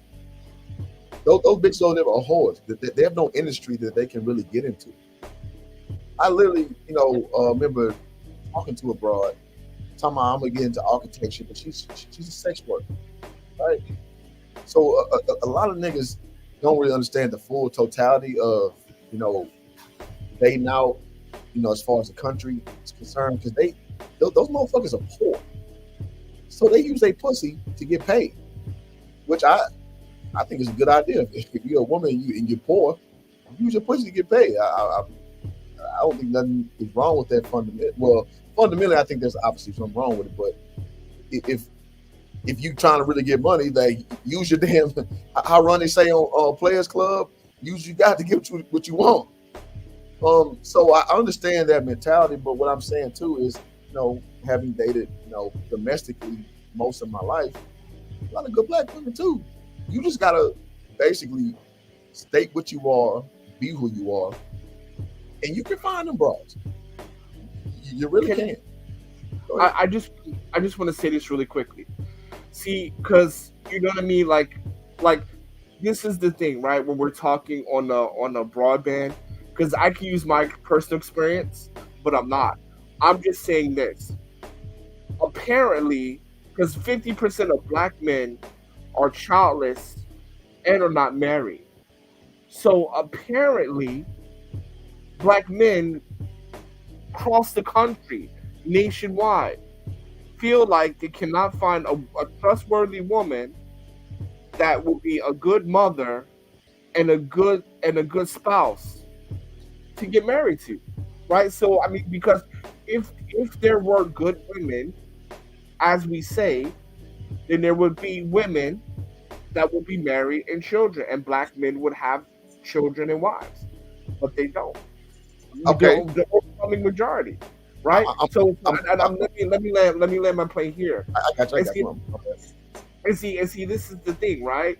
So you have so now let's look at expats. So like me, 19 years abroad, Passport OG, Andre, we live abroad and we're not in the club dating such and such. The women I met was at a Harvard alumni event, right, where she went to Oxford, right? You're not black men can get high quality woman anywhere when white supremacy doesn't apply. And that's what we're missing in this formula. Something that also Roger says is that the number one reason why it's so hard for a black man to get a good black woman is because most black women practice white supremacy. The white guy they want first. And when they get with a black guy, you need to do these all extra things because in her mind, I'm settling for a black man because I really want a white man. And I'll let my plane there. That's it. So you got it. Let me say this. In real life, I'm 6'7", about 235 pounds. I just don't see it. I never in my dating life, in my adulthood, seen like that. Now maybe I just am an anomaly. Maybe. I think you just spoke to the point. I think you just made the point that everyone's making. Yeah. Okay. Yeah. You just made the point. Okay, but I'm about to level set my opinion. The friends I have, they don't have the same stature. Some may be more handsome than me, some not so handsome, not as tall, statuesque, whatever. And we compare and contrast notes. It's pretty much the same general consensus. So, with that being said, again, having dated internationally, like I get what you're saying. Like I've lived in Germany, Switzerland, Portugal. I know how it is to date out there, and yes, they do hold you in very high regard being a black American male. Absolutely. You go there and talk. I'm from the South, so they hear me talk, bro. It was over. I just go in there and just talk. So I get what you're saying, but what I'm saying is that doom is gloom. Black women ain't shit over here. There's a lot of fuck ass black women. I agree with that, but there's a lot of quality ones here too. It's just that now, and one thing I don't subscribe to too is that doom is gloom white supremacy premise, because a lot of subset societies, i.e. minorities, they do just perfectly fine under the quote unquote white supremacy premise. We talking Indians, we talking Asians, we talking Africans. They do just fine dating later. It's because they have a standard. The problem is, in my opinion, in Black America, African American America, we all over the fucking place. And it kind of goes back to what we said with this post, is you just stand on your square, you about what you're about. And guess what happens? It's the law of attraction. You attract people who are like-minded. Just how your friendships come, your relationships come the same way in general. Now, is it effortless, flawless practice? Absolutely not. But just moving out, getting a passport, that's cool, yeah, because you'll definitely get more attention overseas. I know it to be so. But it doesn't guarantee you rope one of them down who ain't gonna come in and snake you, come and do you wrong. That's the same here, though. That's what I said. I want to piggyback. Yeah, I want to piggyback on both of those real quick. Because we're in the data age now. Like, you understand what I'm saying? And like that's why this lexicon is built on. So let me premise everything by saying this. When we speak in generalities here, this is a thinking man's channel. We're generally speaking in a Pareto distribution, right? 80-20, right? X amount of episodes ago, I started the show off showing the black guy with his beautiful wife, and she was giving him the doe eyes, and then she had the two boys, and they would sleep on her. And I did that on purpose to make the point, like, yeah. And she ain't have on no makeup. She had her natural hair, and they looked like they was boo-boos up in love, and they were young too. And and I played that to make the point that we are clearly aware that there are some quality women here. But we're speaking in Pareto distributions. You understand what I'm saying? So the data and the numbers don't flush that out. That there are all these available wives. There are 3-to-1. There are more women than men. We're just talking black community. Black men are married at 85% and up to black women. So we're more married, although there's more of them. So there's less black women married than our black men married. And they have a higher divorce rate than us. But there's more of them. We already know that 80% of them are overweight. We have over 60% single mothers. And like I said, we're talking these Pareto distributions, and that's them there being more of them than us. So when we start whittling these numbers down about all these available good women, it's not true. That the data doesn't bear that out. And to Hot Sauce's argument that more than half of the single black male population who haven't compared notes, who don't know each other, have collectively decided that there are no women worth marrying, let alone having children with that they could find. And that's all across the country, from every demographic, from working class, from blue collar guys to high value guys. That's why Kevin, that was Kevin's whole thing. He had all these high value guys, and they couldn't find any fucking wives. And we got social media. You got the women on social media telling you themselves, we don't want to get married. They're eating ass. Like, it's everywhere. Like, so like, bruh, it's like nobody's making this shit up. Like, you know what I'm saying? Throw that in there. And my bad. Go ahead.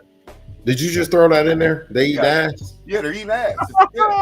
Like it's an epidemic. You know what I'm saying? So we're speaking in a Pareto distribution. Like I said, we're in the data era now. Like anecdotal is cool, but the numbers don't bear it out. And Andre made a point a long time ago. Like, yeah, if you run across a unicorn, I believe the sweet spot, like for when you run into a chick, is around 27, because that was the last chick that I thought about marrying completely. Like I said, I'm a good looking nigga, man. I got style, I got swag. I'm an extreme nigga. Like, I've been getting broad since I was 14. Like, I ain't got to, you know what I'm saying? I made a conscious decision like around 2018, like, yo, this shit different now. You feel me? And I lived overseas. I lived in Beijing for 2 years, and I mean, I traveled a lot for my job. So like, there's all of these statements are valid. So, you know, not all that, all women. We're speaking in a Pareto distribution. Like, we're making these statements on the premise like we are aware that there's a good woman out there somewhere. Your chances of running into her on your everyday, like it used to be back in the day, not so likely. You know what I'm saying? You got to be in the right place, the right time. And the other thing boils down to time. Like, you niggas just trying to increase they fucking options and shit. Like, you understand what I'm saying? Like, how much time do you got? Do you mean you want to jump from state to state to state to state? You know, we was in the 90s. There was good girls all over the place. You know what I'm saying? Like, we're living in a complete whore culture.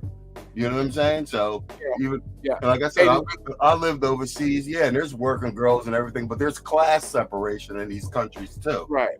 You understand what I'm saying? Like a lot of it's legal, so like that shit's Oh, separate. nigga, I know. You understand what I'm saying? And it's like, you know what I'm saying? So like the wife class and the girlfriend class is completely separated from, and it's legal. So nobody's looking down. You understand what I'm saying? And there are nuances. And what I'm saying, the American black man is in a position that that is new in history, where the available pool of marriageable women is just not viable, and that may be the first time in modern history. So these conversations have to be had right now because we're flushing out solutions in real time, and we're all about black male self-determination. As many options on the table as possible. I like to piggyback on that real quick. Go ahead. No, that's all. We didn't get you in here. Go ahead. That's all you. You know, with all being said here, I feel that, you know, to a certain extent, two things could be correct at the same time. Yes, by virtue of exception, you can still find somebody of wife material here, but you know, that's, you know, like I said before, predicated on exception. I mean, there is a shortage of wives and sort of the software that goes with the sort of body that comes with that. Facts. But all in all, you know, seems like the best option is just, you know, going ahead and getting that boarding pass and stamping that passport. I mean, just bottom line, you know, that seems to be the best deal. And to be honest with you, it has been singly the biggest leverage to it whatsoever. I mean, I don't really give a fuck about the table, but for those guys who are actually here, who do not necessarily have the option to leave like that, you know, we're actually making waves for them. You know, so the guys who are here who don't really have those options actually have more to, you know, to leverage when they do come to the table. Right. And I just want to make two points. Go ahead. So point number one, I want to say this: Black boys nationwide are reading at a 4th grade level collectively. That is Black boys in single parent homes, that is Black boys in 2-parent homes, that is Black boys with parents with mothers who have their own PhD. Study out of Brookings and Harvard University both said a Black boy is better off with a white mother when it comes to competitiveness in school than a Black mother. So why am I saying that? Because what kind of wife am I going to get if my wife cannot make sure that my kids are educated properly? And the last thing I'm going to say, and I'll leave it here.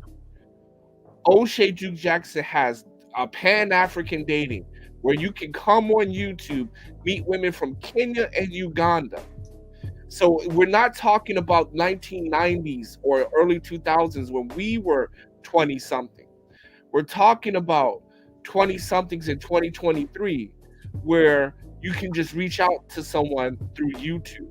As I'm talking to you guys from China, he has that weekly or bi-weekly, I'm not sure, where you can reach out with African women to start building bridges abroad to get your Black woman. And I'll land it there. Well, I'll just say this, man. One thing I learned about the space is I don't know niggas' situation. I don't know how you look.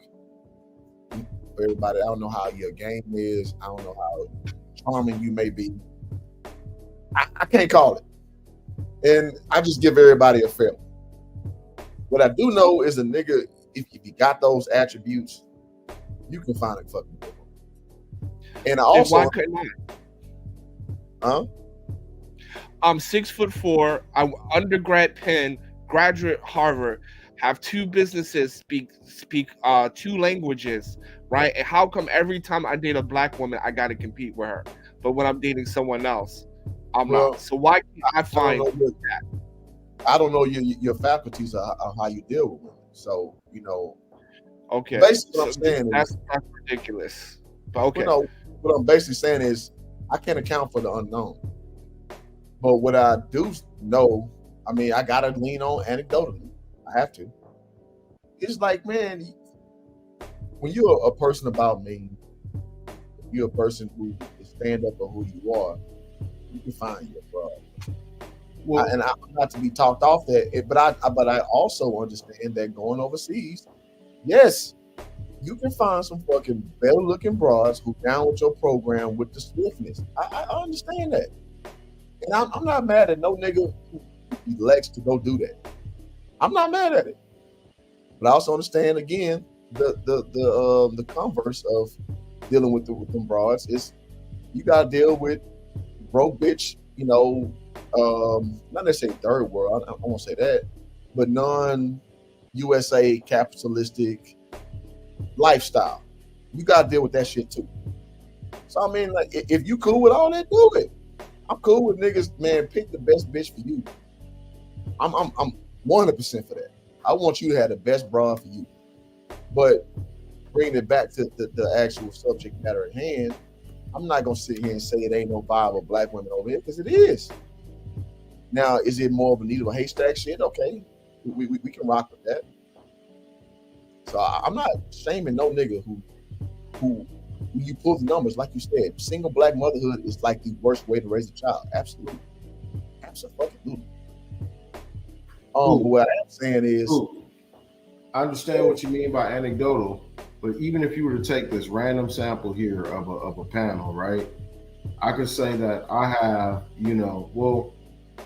I'm about 6'1", 240 or whatnot, a similar educational profile as Hot Sauce, along with the business owner, make, I would say, third tier, 6 figures, and, at a certain point, I've had the experiences of, that sort of boss chick shit. I mean, hell, to a certain extent, as you already know, you've been in the athletic circles, like, nobody's, nobody has a sort of adamantium shield against this bullshit. yeah, I just don't align myself with just doom is gloom. You gotta go overseas. And again, if you want to, do it. I'm pro passport niggas. Like, go do your thing. If you find your bitch in Guam, motherfucking Cuba, motherfucking Malaysia, nigga, do that. Because yes, non-Western society women are different.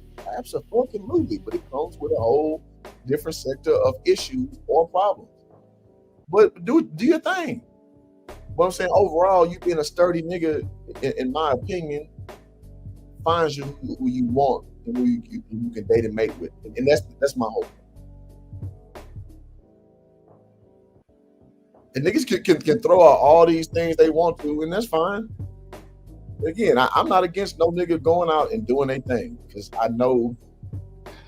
The point I'm just trying to make, man, is just that because I hear you, man. Because are there some like 4%, 10%? Yeah, man. We're like I said, we're speaking of Pareto distribution. Yeah, nothing's absolute. Like, that's supposed to be like a given. But the average nigga can't go get these hoes overseas, bro. It's my point. The average nigga can't go get these hoes, bro. But the thing about it is, you gotta the thing I would like for you to realize is this, because what Salty Ball says, and this is what I would say, it's not about the average black man, because the average black man can get the average black woman, right? Exactly. But it's not about that. It's about getting what you want. And I will say this, and I would think Salty Balls and Machismo would agree. The more accomplished you are as a black man, the harder it is to get a black woman, just simply because she's gonna try to run shit in the relationship, and the more she feels she needs to compete with you, right? I dated a girl from UPenn, and we're just constantly competing against each other, right? Because all her life she dated guys less than. And that's the majority of black women in high school, whatever. They dated the guys that wasn't as smart as her, wasn't on her level intellectually, wasn't performing hard. And then so when she gets the salty balls and machismo, that it's clearly above her station. She can't handle that, bro. Right? And not all. Of course, not all. But we're talking about the majority. We're talking about the tipping point, bro. And that's all we're saying. Because, of course, you can find anything, right? You can find anything. But what we're saying is, especially when you're an accomplished man, like third tier, six figures, because I don't even have six figures, right? But the more accomplished you are, the more you're going to have problems with them. And that's majority of black men's experience. I mean, fair enough. I mean, I went from being a school teacher making my best year being a school teacher making like 50 grand, being a salesman, being a third tier, 6-figure earner. So I mean, I understand the sentiment. I really do. I just know, again, I'm gonna apply anecdotal shit because I've seen a lot, man. I say this all the time on my channel. I lived a fucking real life, and actually, you know, because niggas cap all the time on the internet. I literally live places where I can't speak the language. Now, you mentioned you being fluent in 2 languages. I'm quasi-fluent in German. So if you keep it basic, I can speak German. Spanish, I can understand Spanish. So I understand French also. If you keep it basic, I can know. I can navigate in French and Spanish spaces, but more so with German. But anyway, I know how it is to live out there and to do and to deal with and to maiden date and relate. So I'm not shitting on the premise at all. But what I am saying is that's not a lot of niggas' reality. And what I am saying is, since it's not your reality, you need to understand how to navigate with these hoes stateside. So, but it can be though, right? But it can be because it can be, but it's not reality though. So I deal with the reality. It is. I'm a realist though. We have I'm a internet. realist. I'm not an idealist. I'm a realist. So since you have to deal with these domestic hoes, it will behoove you to learn how to deal with them here. So since that's the problem. The data is saying that people are not dealing with the domestic hoes. They may be knocking them down. That's not the same. But they're not getting baddies from fucking Cuba either, though. No, but time out, gentlemen. See, this is where we gotta kind of gotta give the right message. So it can be reality with the advent of the internet and meeting people. You can meet wherever you want. It can be a reality if you want it to be. Like, for example, bro, if I'm with a half black, half Japanese girl for 3 years, I would say the same shit you saying right now, no doubt. But how many half black, half Japanese women are around stateside? Not a lot, right? Not a lot.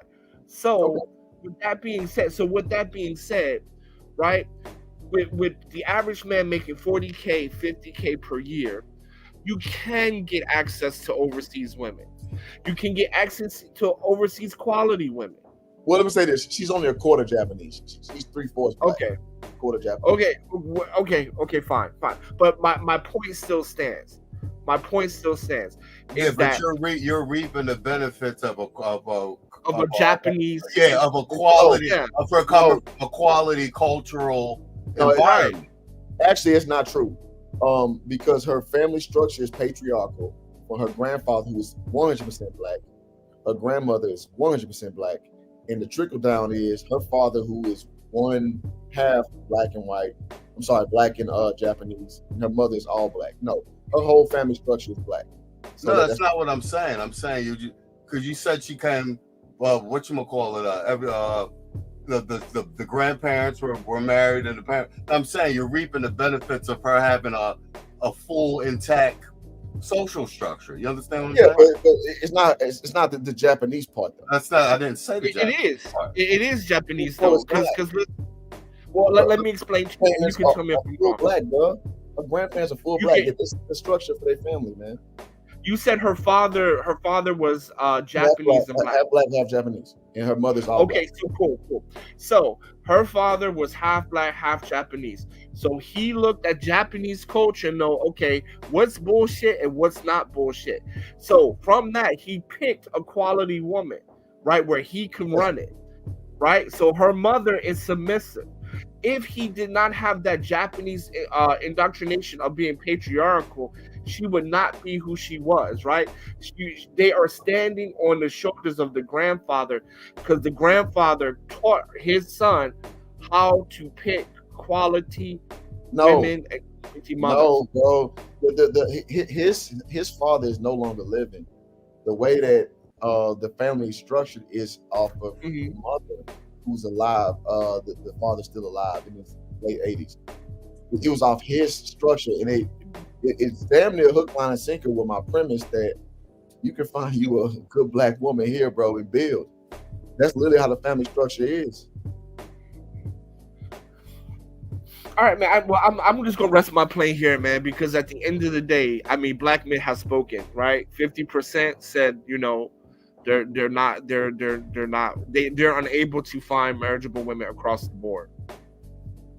All right, I'm just telling you from a person. I've dealt with plenty of women, and I'm giving my perspective from. I hear you. I hear you. I just can't agree with you, unfortunately. What you not talking to is a lame ass nigga who don't know how these streets operate. That's all I'm saying. He's speaking that 50% of the male population in America, period, has spoken.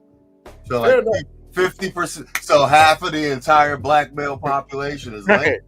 So what I'm saying is, I don't know niggas situation like that because I know we're talking about millions of men. Like so, all like those 3 million men are lame. That's your argument. Machismo. Let me say this. Let me address this. Well, thank God I'm lame because I'm not going to end up on child support. I'm not going to end up with her taking half. So thank God I'm lame. And I'll leave it there. Thank God. That's not even my argument. That's not my argument at all. My argument is niggas need to be realistic. So, I mean, again, I'm with the dating out shit, passport and up, nigga. I have no qualms about that at all. I'm just saying, just know the B side of that.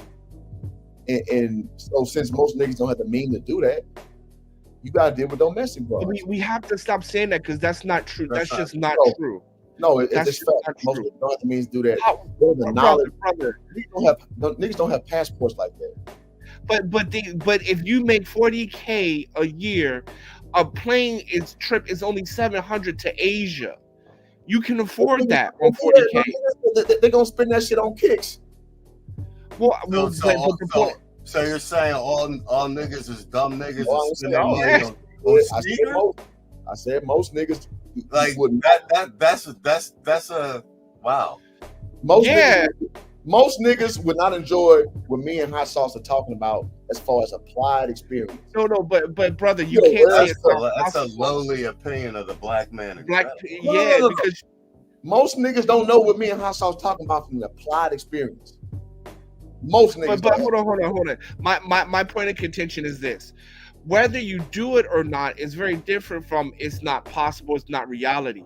If you make $40K a year or 45, whatever the median is, you can afford a $700 plane ticket round trip. Financially, it's possible. Now, if you do it or not, that's something different, right? But see, here comes the lies, because when we talk about what black people deserve, we get into, well, most black men ain't gonna do this, ain't gonna do that, which is a lowly opinion, but that's not the point. The point is, at $40K a year, it's financially possible for you to afford a $700 round trip plane ticket. Okay, but we talking about niggas who don't want to pay $200 to fly Spirit. Well, that's another discussion, and I'm not. I don't think those guys are even in a discussion. Like we're talking about productive black men. Like there's a class separation. Like, let's be real. Okay. And then if we just go once again back to the lexicon and the numbers, we know that 60% of black men are in the middle class or upwardly mobile. Like that's an argument Yeah.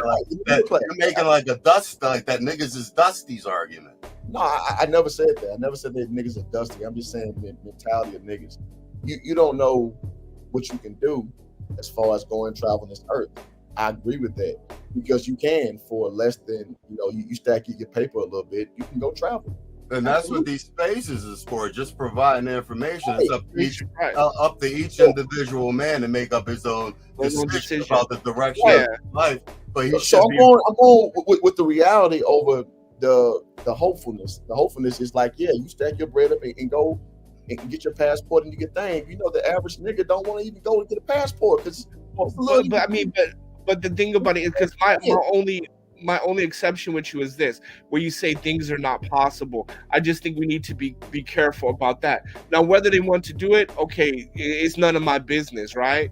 But 40K, 44K a year, which is, a little bit above working class, and then 60% of black men in the middle class, it's more than possible financially. That's all I'm saying. Right now, what they do, I don't have any comment on that. But the point of being able to reach out and meet women abroad is not as complicated as when we were kids. Exactly. That's all I'm saying. The 23-year-old. Yeah, it's 2020. It's 2023. It's a paradigm shift. Right. In theory, that sounds nice. No, that's in fact. That's the actual. That's in fact. See, that's the point. It's in fact. But I'm telling you, what the average mindset of niggas is not. Well, that's a different conversation. Are you just saying like the average black man is a Dusty then? No. I'm saying the average black man does not want to invest that type of money to go find their wife, concubine, or what have you, and take that route. That's what I'm saying. The average black man wants to go to the club right up the street, especially if you live in Houston, Dallas, Atlanta, LA, and deal with that ilk. So if that's what your goal is, nigga, learn how to navigate in that ilk. That's my point. Okay, whatever. But my problem, bro, is this: where you're saying that that's not possible. For example, Europeans. I never said it's not possible, and I never said that. You did. But okay, fine. You didn't say it. Okay, fine. But my whole point is, I want the message to go out. Europeans that are broke will go to hostels in other countries and pick up little part-time jobs here and there and live abroad for 2 years. So it's absolutely possible for Americans to do the same thing, and black American men at that. So the point is, in 2020, 21-year-old black men or young men have the options abroad that we at their age back in the day never had. And also because the information wasn't available. Right. That's all I'm saying. Because you can go. No, but I'm just saying. But all I'm saying is that you don't need money to do that now. You can go to hostels. You can pick up a part-time job, teaching English in any country you want to go to. Absolutely. Because English is the world language. Yeah. So black men going abroad to find something better is not only possible. It's factual. It's if they just want to do it. Now, whether they want to do it or not, I'm not in that discussion. But we gotta acknowledge that that's on the table now, and it's not hard to do. Yeah, that's all. So here's where me and you part ways. What you saying, nigga, I agree with it all the way because I live that life. What I'm saying, the tendency is. But you don't want no other nigga to live it. Is that what you saying? No. What I'm saying is. Like, fuck them niggas. Like, they not. Is that your argument? No. I'm being facetious, but. No. I'm being direct. Most niggas don't have that mentality. Most niggas want to stay local. They want to stay where they at. So if that's the case. But that's not a general productive, there's levels of the average niggas want to stay local, mate, date, fuck, kill, steal. That's called proximity. So if you're a proximity, if that's what your lifespan is, deal accordingly. That's all I'm saying. Well, are you talking about the men? We're talking about black men that are in the middle class. We're talking about black men that are in the middle class or upwardly mobile. Yes. Those are the only ones we're talking about. Yes. So the middle class average nigga is gonna mate, date, fuck, kill, steal in their proximity. Now, to your point of the what we ideally want is niggas who are forward thinking and like, yo, you got options past that shit. And I'm for that all the way. But I'm talking to the niggas who don't listen to the manosphere, who don't know this information out here. Because, bro, I've been a teacher before I've been a salesman, bro. I've been a salesman for 10 years. I talk to people all the fucking time. I have a very strong scope on human behavior. I do. So with that being said, I'm speaking to that ilk of person, the average everyday nigga. So if that's your case, act accordingly. But if you happen to be an exceptional nigga or an enlightened nigga, and you know your options past this shit, then go explore it. Go do it. I'm 100% for that shit. I'm 100% for that shit. Nigga, go be happy, nigga. If it's domestically or if it's being foreign, go be happy. I'm 100% for that shit.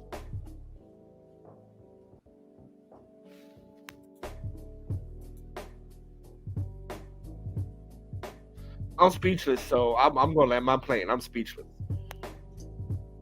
So you want to piggyback on this? Nah, I'm in the background frying sausage and shit. I'm just saying, bro, like, listen, man, I'm not saying I'm no more expert than nobody on this panel. We all live our life and all our own experiences. But one thing I do try to be is like a kind of sociologist. And I observe how niggas move. I observe how hoes move. I observe how overall human behavior is. It behooves me being a salesman.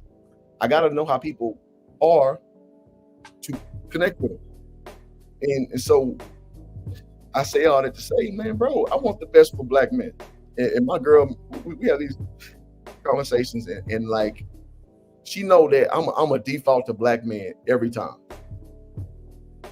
Oh, I watch fucking Law and Order, SVU. I'm like, them niggas against fucking men. I watch other shit. And I tell her how like feminism is like permeating over the message. I'm like, I don't like that shit. I ain't fucking with that shit. They talk about black men, this down low shit. I ain't fucking with that shit. I don't like that. So just to let y'all know on the panel, man, my intentions are pure. But I also want to delve into like where reality rests with a lot of brothers as well. And again, I mean, you can disagree, no problem. That's why we have panels. That's why panels will never end. They'll never end. Well, I don't know, man. I would just say this, man. Like, again, I'm low key speechless, but I just think that, yeah, man. I just think I don't have nothing to say, man. Fuck it. I rest my case. Yeah, Okay, I don't know what that built in anything, but I'm just again speaking on. What you're saying is dangerous, man. What you're saying is really dangerous. How it's so? just dangerous. How so? Well, I mean, bro, when you say because there's a term, out for your way out of this. If you have enough game, if you have enough this, if you do enough this, if your career is charismatic, whatever, then you can get such and such. Bro, look at look at Will Smith, Robert De Niro, like titans in America, titans, family wealth. They still getting divorced and taken for half. So I mean, that's why I'm speechless, bro. Because when you look at Robert De Niro and his divorce in his senior years, where you look at who's the other cat that got divorced? Sylvester Stallone, right? Senior years, right? Like these are icons, brother, icons, and still they couldn't quote unquote have enough charismatic charm, whatever, for them to go. And Tia Mowry, right? Her dude, multi-millionaire actor, right? He's not well known, but more well known than her. Still left him, divorced him with kids, bro. So and I know, and I'm using celebrities, but celebrities is a great snapshot because everybody can understand and see what's going on, right? So if the upper echelon, the most valued Americans, because America is a corporation, right? And entertainment is one of their most valued assets. So if the upper echelon of this class cannot keep their shit together, What about the rest of us? And that's what I'm saying is dangerous, man. When you're saying have game and have this, because who she is has nothing to do with you. It's about her parents. If she's loyal, it's because her family raised her to be a loyal human being, right? There's nothing we can do when we meet her at 25, whatever it is. Because you said you know psychology, right? So whoever and whatever she is, it's inside her by age 12. And so this whole game theory and stuff like that, man, in my humble opinion, I think it's extremely dangerous. Or alpha your way out of this is extremely dangerous because we look at the elite men and we see what happens to them. Same thing with Jonathan Majors, right? His girlfriend is a nobody. This dude is on a Marvel team, multi-millionaire, Ivy League, Columbia graduate or Yale graduate. I forgot which one of the two. Still, and that's on the girlfriend level. Tiger Woods is getting sued by his girlfriend for $50 million, and he's worth almost $1 billion, bro. So I mean, that's all I'm saying, man. It's just dangerous for me. In my opinion, I just think that's dangerous, bro. Well, you're using extremes, and I get it, man. You know, people most relate to shit like that. You know, that's how people are social. Well, because it's easy to talk about, right? It's easy to talk about. People think it's social to me, so I totally understand. But what I'm saying ultimately is, bro, these extreme situations ain't niggas' reality, bro. And reality is proximity. So knowing the proximity rule, the proximity situation, I'm speaking to them niggas. Exceptional niggas, go be exceptional. Go get what you want. Go conquer, go kill.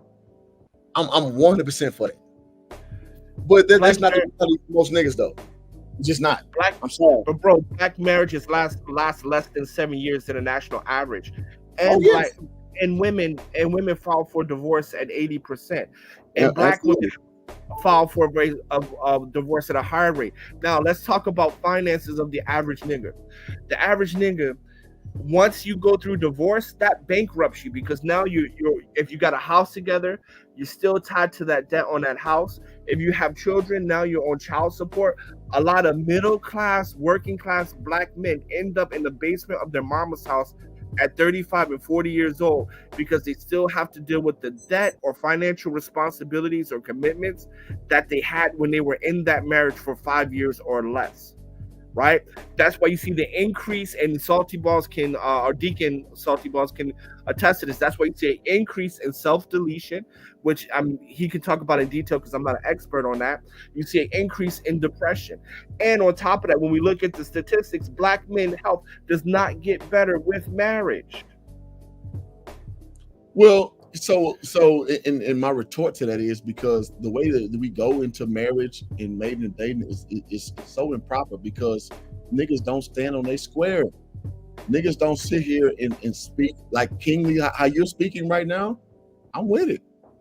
Niggas don't go into situations like that with their chest out saying like, yo, it's like this because they're afraid with that matriarchy shit. So I'll let you speak. So yeah. So that is mostly the problem, not with you. I'm not speaking with you. I'm talking about with niggas in general. Because I had these conversations with niggas. Bro, I swear to God, I promise you, I'm hard on hoes. I'm very hard on hoes. Because I always tell them how out of order you are, how out of pocket you are. All right, so let me ask you this. I'll let you rap. Come on, man. All right, okay, go ahead. You got it. So and not to be disrespectful, but I gotta get my shit out. If you just fucking level set the conversation properly and just get your shit out, you'd be surprised how black women react. It's gonna be shock first. Shock is gonna be first, because it's like when you talk in the affirmative, you're being a misogynist. No, bitch, it ain't because and my girl can hear me talking. Fucking a month ago, I made gumbo for my homegirl. She's an actress. She's from Houston like me, but she lives out here in LA. Nigga, I split the whole room up talking this game about how family structure should be. And by the end of the conversation, niggas was agreeing with me. I'm like, y'all niggas, like, and by niggas I mean y'all women, y'all out of pocket. Y'all are hell out of pocket. But you don't have to be that way. But you ain't never heard nothing but what you've heard, and you think that shit is truth. You think it's just cool to just lambaste a black man, and it's just no problem. But family structure is a huge thing, and y'all motherfuckers just disavow this shit because you ain't never seen it, right? So when you actually get a chance to like give people shit, and I get your perspective. Why even go through it if you don't have to? I get that. But what I'm telling you is with a person with no skin in the game, because I got the person I'm gonna be with, and we have a great relationship and all that shit. But I take joy in level setting black women because they need it, because they never heard it. They ain't never heard it. So can I ask you a question real quick? All right, go ahead. All right, let's do a case study right quick. Okay, I'm a young man. I'm 23. You my whole coach, right? All right. You telling me to level set these black women. So, as my whole coach, as my mentor, so you're telling me, right? Or and if I'm wrong, say I'm wrong. But you're telling me, as long as I level set these hoes, I'm gonna be able to get a good marriage. What I'm telling you is, well, let me be concise. Are you 23? Yeah, I'm 23, trying to get married, and you my whole coach. All right, that makes a lot of sense. All right, yeah, you. So one thing with sales, we learn different generations have different motivators, different priorities. So I get where your mindset is. Okay, so that makes a lot more sense. All right, so if I'm your whole coach, as it were, I would tell you, yes, your generation of women is a lot worse off than mine. These hoes are big on feminism. These hoes are big on female rap culture and all that shit. They're real big on sexuality. Like, y'all got it real tough. So now that I know your age, I get why you're saying what you're saying. I guess I'm speaking to more seasoned niggas. So I'm not gonna begin. No, to speak. but I'm saying, like, if I level set according to you, right? You're my coach, you're my mentor. If I level set according to what you say, I can get a successful marriage. Yeah, yes, absolutely. But what you got to understand is you're sifting through a lot more liberalism. You're sifting through like the highest level of liberalism that probably ever existed. But as long as I level set these hoes, I'm good, right? Well, I'm saying if you level set and if you're not a guy of extreme means, then yeah, you need to learn how to navigate amongst the fold of women that's at your disposal. Absolutely. 50K a year, 23. Taking 50K, either like you said, if you want to explore options and go out there and do that, do that. No. I'm saying in the U.S., right? In the U.S. Yeah. So if you're in the U.S., you gotta understand that you're dealing with extremely liberal-minded women, and you need to be stoic. You need to be about what you're about. Set it, because at the end of the day, a lot of bras just want the direction. So you got to be the progenitor of that, and it's an unfair deal. I get what you're saying. It's a fucking unfair deal, but that's reality. To be a man is an unfair deal, huh? Just so the general argument is just alpha your way through. Yeah, I mean that shit is dangerous. That shit is dangerous. I'm just saying that's fundamentally what you're saying. Either be 6'7" or alpha your way through. No, well, that's life. That's okay, life. I mean, so let's do the numbers. Over 50% of American black men single without children. That's, let's say, roughly 2.5 million men. Like, fuck them niggas. They're not 6'7", alpha your way through. That's your argument? No, my argument is understand how to navigate with these bras. Know what you are. Know what you offer. So 2.5 million niggas can't get it right. They're all wrong. I say yeah, because who they raised by? That makes sense. Wow. Who are they raised by? Wow. But you see the danger in your who are they raised by?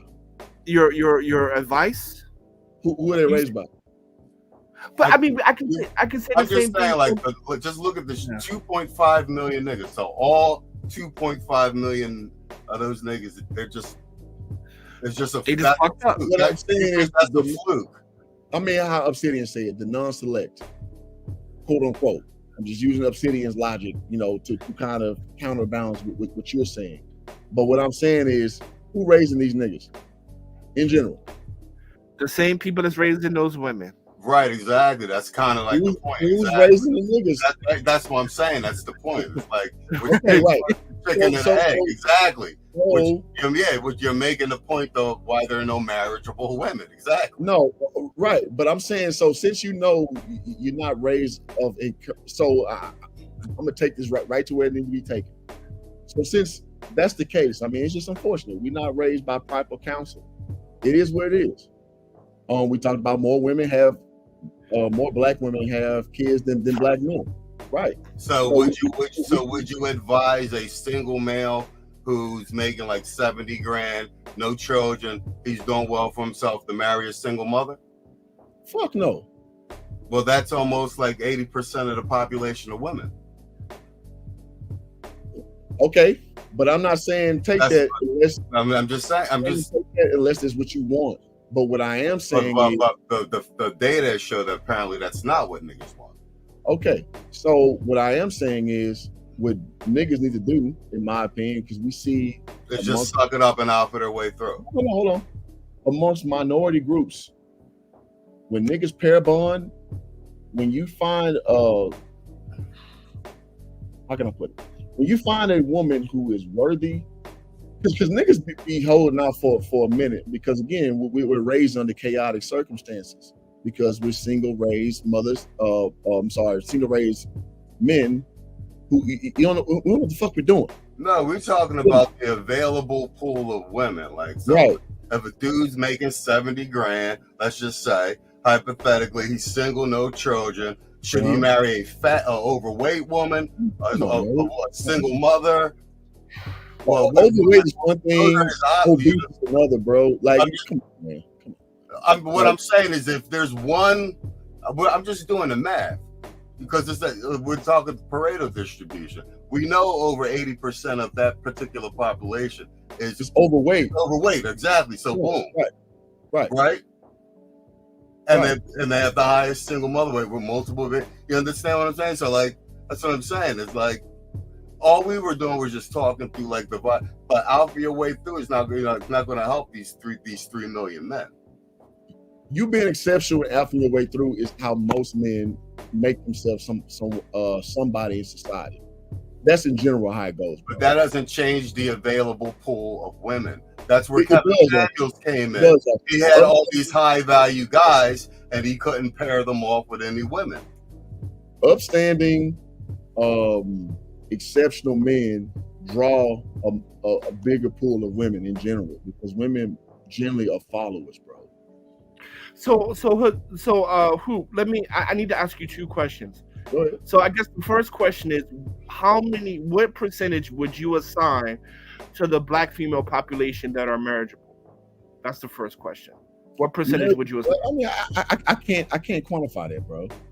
Nothing's gonna be tangible to an actual conversation since we're at this point. Well, see, I think that's because you're saying. I would say it's a whole bunch of unmarriageable black women. To your point. No, but how many that are? I'm asking that are. Because what you're gonna do is try to pigeonhole me to my. No, but if you're it's no point. So ask me the real question you want to ask me. Okay, so then I mean, that is the real question I want to ask you, right? You said you had 2 questions for me. Yeah. So, but now it's mute. The point is mute, because if you're not going to answer the first one, then the point is mute. Because if we can't even have a you ask, I'm a salesman, bro. Can I finish? No, because you need to have a baseline so everybody can talk with understanding. If nobody has a baseline, then it's hard to have a conversation, right? Because I already mentioned, I would say I would put it at 4%, right? I don't know what you would put it at, because if we don't have a baseline level of percentages of how many women that you think, then everything else is mute. Because I would then ask you that if you don't know how many are, then why would you even tell black men that there are good women if you don't even know how many that there are? No, I do know how many you are, but again, I'm trying to get to your end game. Is the whole thing. So you That say is my end. That is my end game. Okay, so you said 4%, which is basically non-existent, and I say that is definitely Obviously we disagree. Oh, fair enough. Fair enough. I've been on Earth a little longer than you, so fair enough. You got your No. perspective. Well, that I have case mine. study when I said, I'm sorry because we need to make sure we fully understand it. I am not 23 years old. I said that was a case study. I was like, let's do a I case asked study. you, were you 23? For the case study, I For thought you were the referring to for the case study. Okay, how old are you? Because I asked you how old. I'm 45. I'm 45. Oh, you're 45. Okay, gotcha. Yeah, right. But for the I was saying for that case study, For that right? case study, when you were supposed to be a scout. So I was asking so I can understand the perspective. Yeah, for that case study, right? I said I'm 23. In general, I just want to know how you. Okay, then I thought we were talking about the case study. See, so that's why it's important. He was giving you a hypothetical. Yeah, because I want to know, because in different dating situations, you got to understand that there's different motivators, there's different mentalities for the generation gaps. Because again, in my vocation, being a salesman, we literally learn how to put a boomer, Gen Xers, to Gen Zers. We literally study this shit, so we know. Can I say something? Go ahead. Can I throw something in there? Go ahead. So let's go with Pareto's distribution, because Pareto's actually means 80-20. Let's go off of that, right? So let's be liberal and go with 20%, right? That's assuming that, okay, out of that 20%, that's assuming that of that 20%, they're the right weight, the right attitude, or you want to date at all. I mean, and out of that, those numbers still get kind of skewed.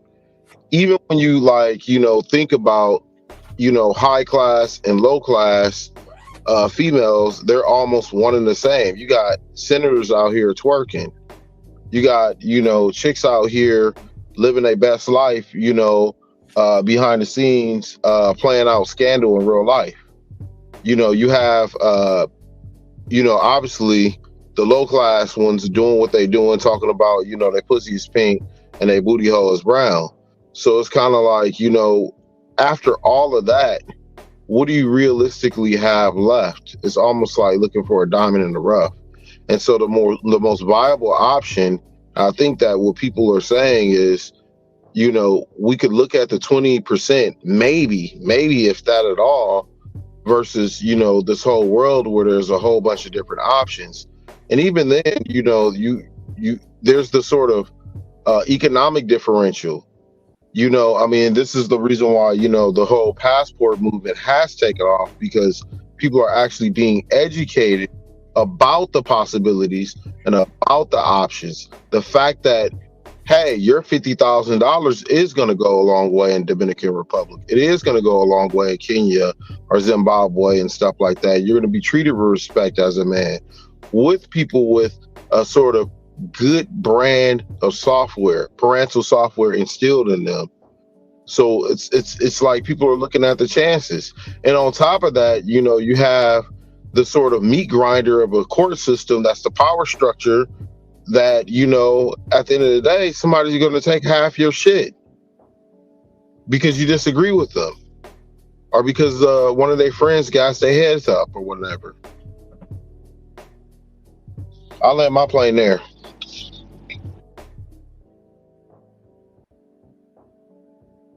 All right, spot on. Like, all right, damn, we at the 220 mark. Did you play my retro? You didn't play my retro. I didn't get your retro. I only got whatchamacallits. Oh, okay. I said mine earlier. Okay. All right. All right. Well, that clip kind of that clip kind of sent the whole show in a direction. So yeah. Can I say this before I drop off, man? Because baby, you're ready to go sleep.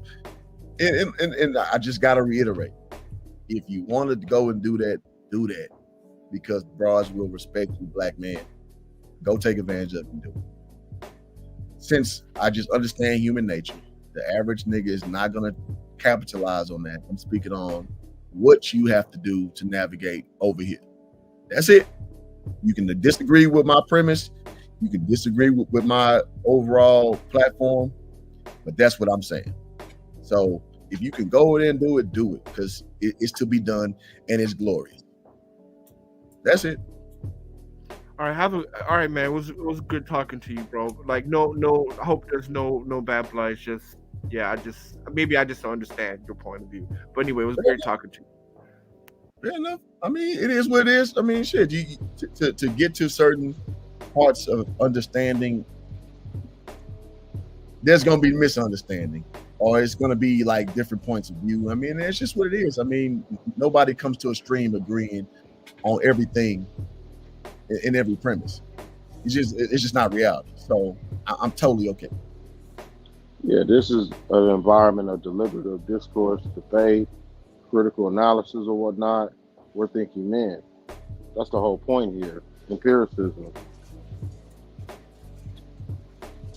Solid. Yeah, thanks for sliding through, man, as always, man. For sure, man. I appreciate y'all. Yeah, y'all kept me an hour past, but I mean, it was a good, passionate conversation, and I think it's important. And I appreciate every second I spent doing this. And thank y'all for having me on your platform, fellas, as always. Thank you, man. Come back next week, man. Hey, man, you came, you was gonna do the segments and whatnot, man. Y'all was joking about the Philly and the Cowboys shit. Man, I didn't think it was gonna be really no goddamn Philly and Cowboys up in this bitch, but it really turned out to be.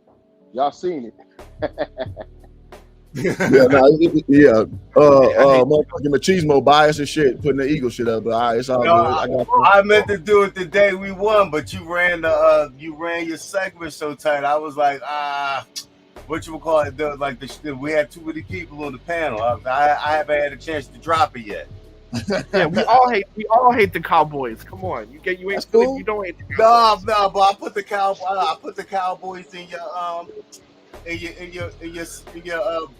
panel segment, John. You know what I mean?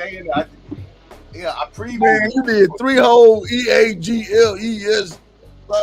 Come on, brother. Spell it right, brother. It's my team. It's my team. You got a whole podcast. All right, fair enough. Fair enough. But yeah, man, salute to everybody on the panel. Salute to everybody in chat, man. Again, man, we come as men, come to the table, we share our views, and then we part ways, we break bread, and we do it again next week, bro. Oh, hell yeah. I mean, it was a good segment. Like I said, that actually ended up being the whole show. So I think we'll play one more clip and we up out of here. But it was a good spirited debate.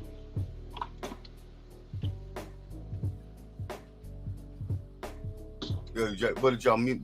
What did y'all mute up? All right, bet. Yeah, I'm here. All right, bet. All right, I mean, we 224 in. I mean, that's the show. What you will call it? That segment took a turn. I'm gonna play one more clip. That's you on hot sauce, and I'm gonna go to commercials, and we're gonna get up out of here. All right? Yeah, let's go on ahead. All right, but I mean, yeah. Truth be told, it's a conversation that needs to be had. Like I said, the thing is, this is the first time that I'm sure it has happened in history before, but collectively overall, where there's just not where the woman of your group there's a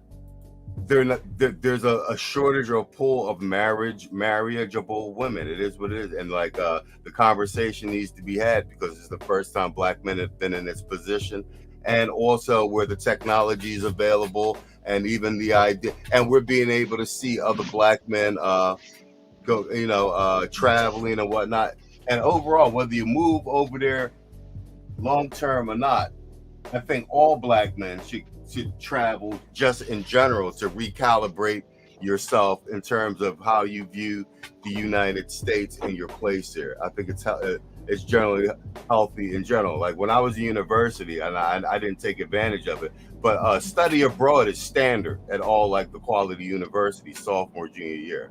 So like it's already built into the cultures of other cultures. You know what I'm saying? It's saying everybody wants to keep the black man on the plantation. Everybody can go, but you can't. I went, but you can't. It's crazy. You know what? I think Kosher Clinician said it best. I'm gonna use one of his terms. Credit to him. I don't want him coming after me, for using this term. You know what I mean? Pop up on the bar. Yeah, come out of nowhere. Like, I invented the term. But hoflation, right? It's a increased sort of demand and delusion and all that other stuff of people where you're not going to get any sort of investment return on. They're morally bankrupt.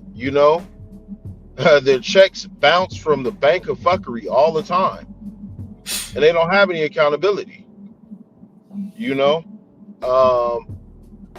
That's what we're getting here. The Westernized mindset, plus a court system and a power structure and everything else that supports it.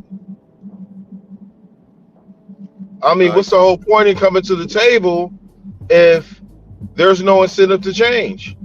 The only leverage that we got is this sort of passport, and it's been working. So guess what? I'm gonna ride this damn plane until the wings fall off. Straight up.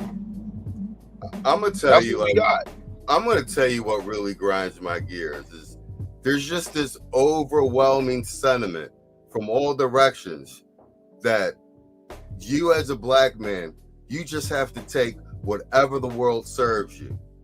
Like you don't get a say in it. Yeah. Even if someone offers you, here's an option. You don't have to exercise it, but here, let me inform you of an option. You're a black man. You don't get to exercise that option. Matter of fact, don't even fucking talk about it. That's what grinds my gears. You know what I'm saying?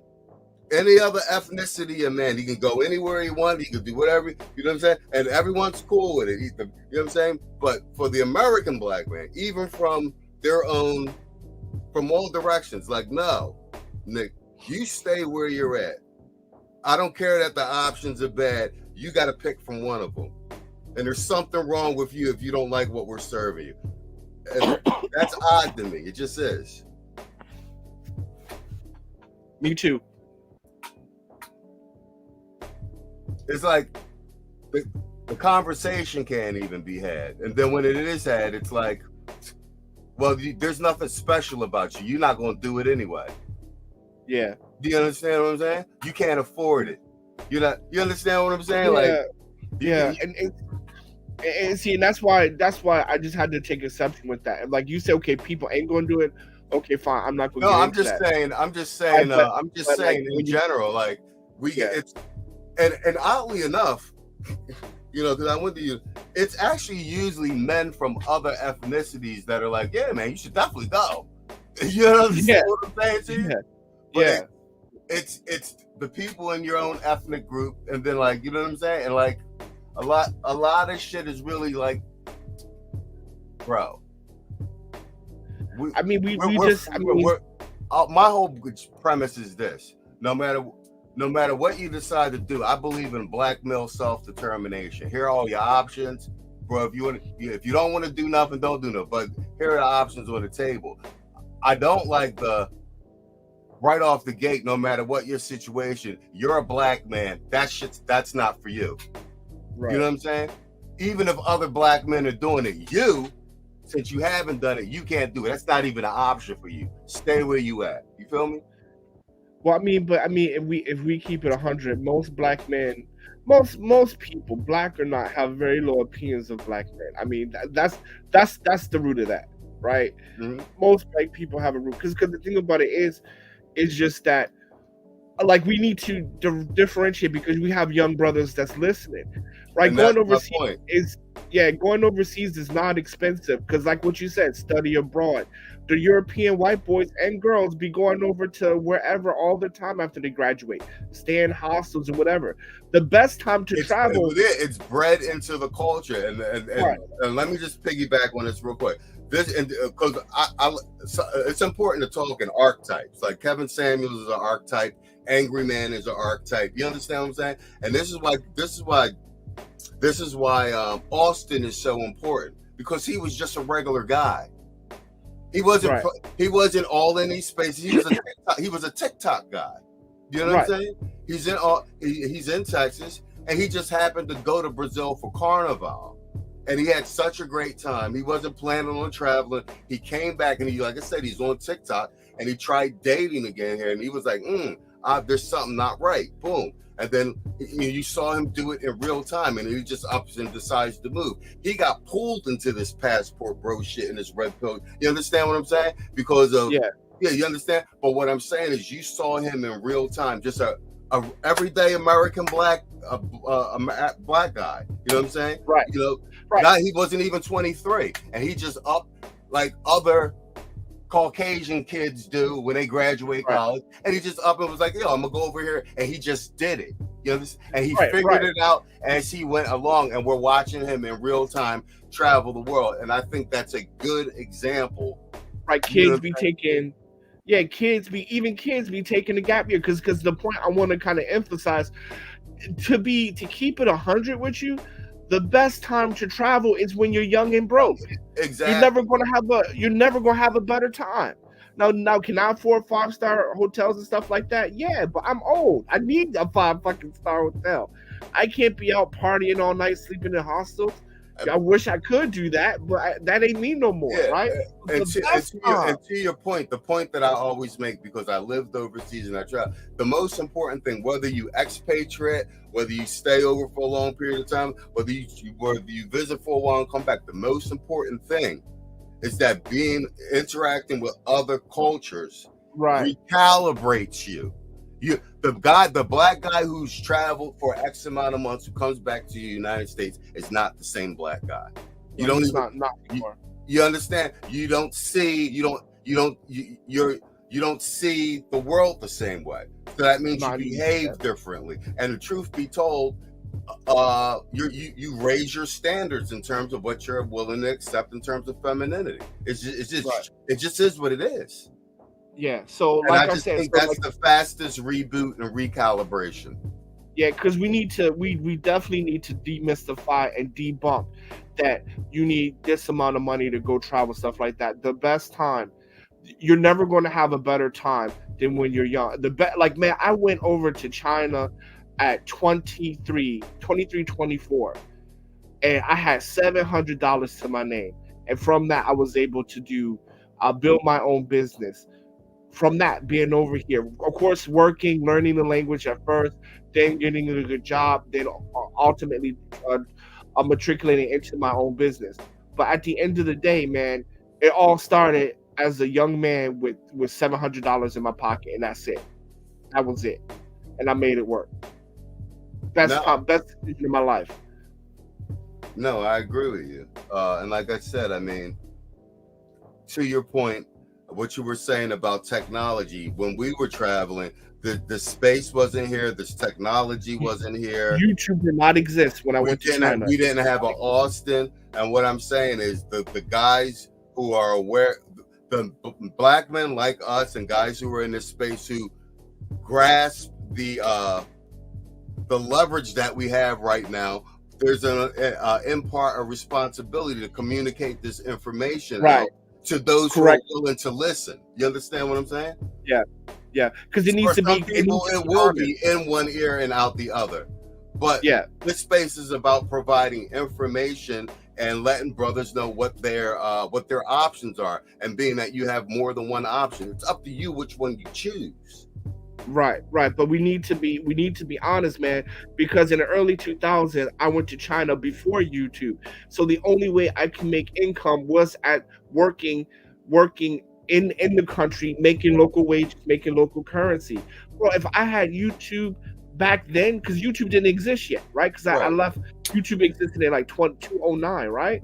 Yeah. So there was no other way to make money but that. And if I can do that from a single parent home, from the hood in Philly. Yeah, I know where you're from, Strawberry Mansion. I know exactly where you're from. So down now, by the John Coltrane house. Right. So now you're gonna tell me that it's too expensive now? Come on, man. I had $700 and that was it. And bro, I know what you're saying. Like I said, like Austin Holloman is a proof And here's the other thing.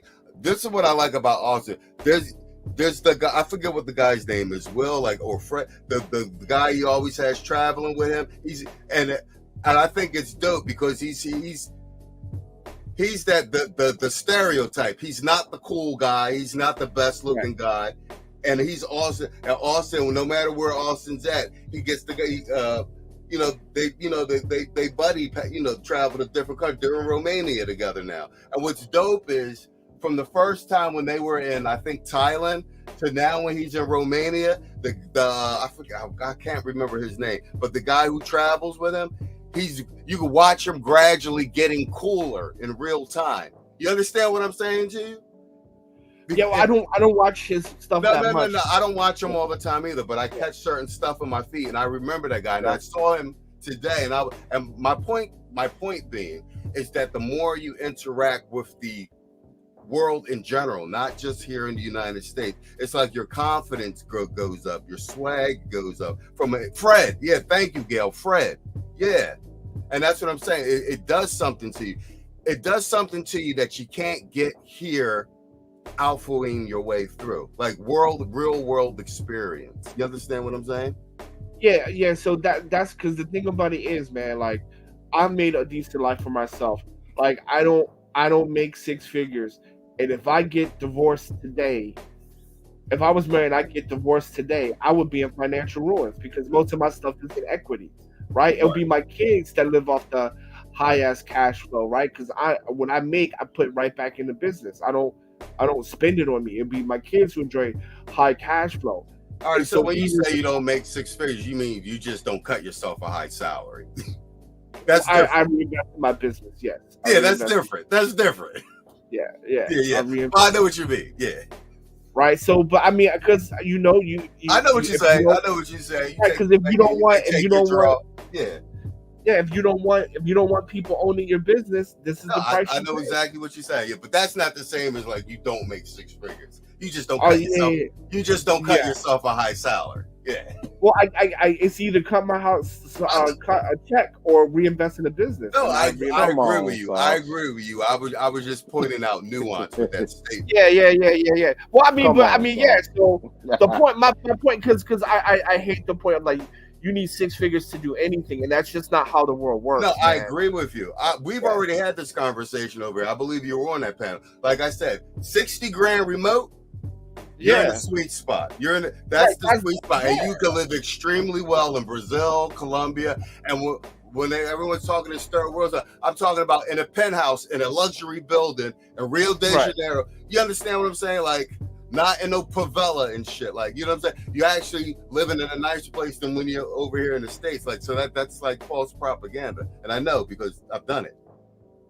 Yeah. So that's the thing. And we need to dispel a lot of things. And it's just that now whether black men do it, that's another conversation. But we need to let black men know, especially young black men, you're American. You automatically make more than the rest of the world by a lot. So, access to things is like I said, man, like I didn't have YouTube and things like that when I left America, when I left the States. So and doing it now with all this access and even access to make money while you're abroad via YouTube. I mean, man, come on. Right? No, I'm in agreement with you. Like I said, it's about there are more options on the table than there were 20 years ago, 30 years ago, etc. And now that black men have access to they can speak in their own voice, produce their own media. The ones that know should provide the information and make it available. It's like Dennis in particular. Dennis is a multi-millionaire. He doesn't need to be on YouTube giving out free game to the brothers. You understand what I'm saying? You know how much it would cost just to have a conversation with him? And like I said, and his line of thinking coincides with mine. You know what I'm saying? Like whatever options are on the table, just take advantage of them if you can. Whatever you choose, well, you're free men. Right. And self-determination is a thing. You're free to not do it. But my point is like, don't walk me into the store and only show me one section of the store when I got money to buy stuff in 5 other sections, but you only showed me one section. So the thing that I think that you understand what I'm saying? What are my options? Or double charge you. Don't be like, oh, be like, oh, this is twice the price, right? Because that's what we do when we say, oh, you can't afford this, you can't do that, or most people ain't gonna do this, most people ain't gonna do that. That's double charging. Solid. Yeah. All right. So when we are already at 2:41. We might either have to kill that clip and go to commercial. I'll just take you guys' closing statement, or you guys want to do one more clip. You tell me. I have like 15 more minutes, so if we can, within 15 minutes, it's okay for me. All right, one more. All right, what about you, Saul? Because if not, I could just get your closing statements. Look, y'all owe me a clip, bro. Let's do it. I had to let Hot Sauce and Hoop go at it. I didn't see that shit coming. I apologize for that, because I know I apologize, man. It just took me off guard. I apologize. No. It was a respectful and quality conversation. I mean, you understand what I'm saying? No one was over talking each other. It's discourse. You feel me? All right.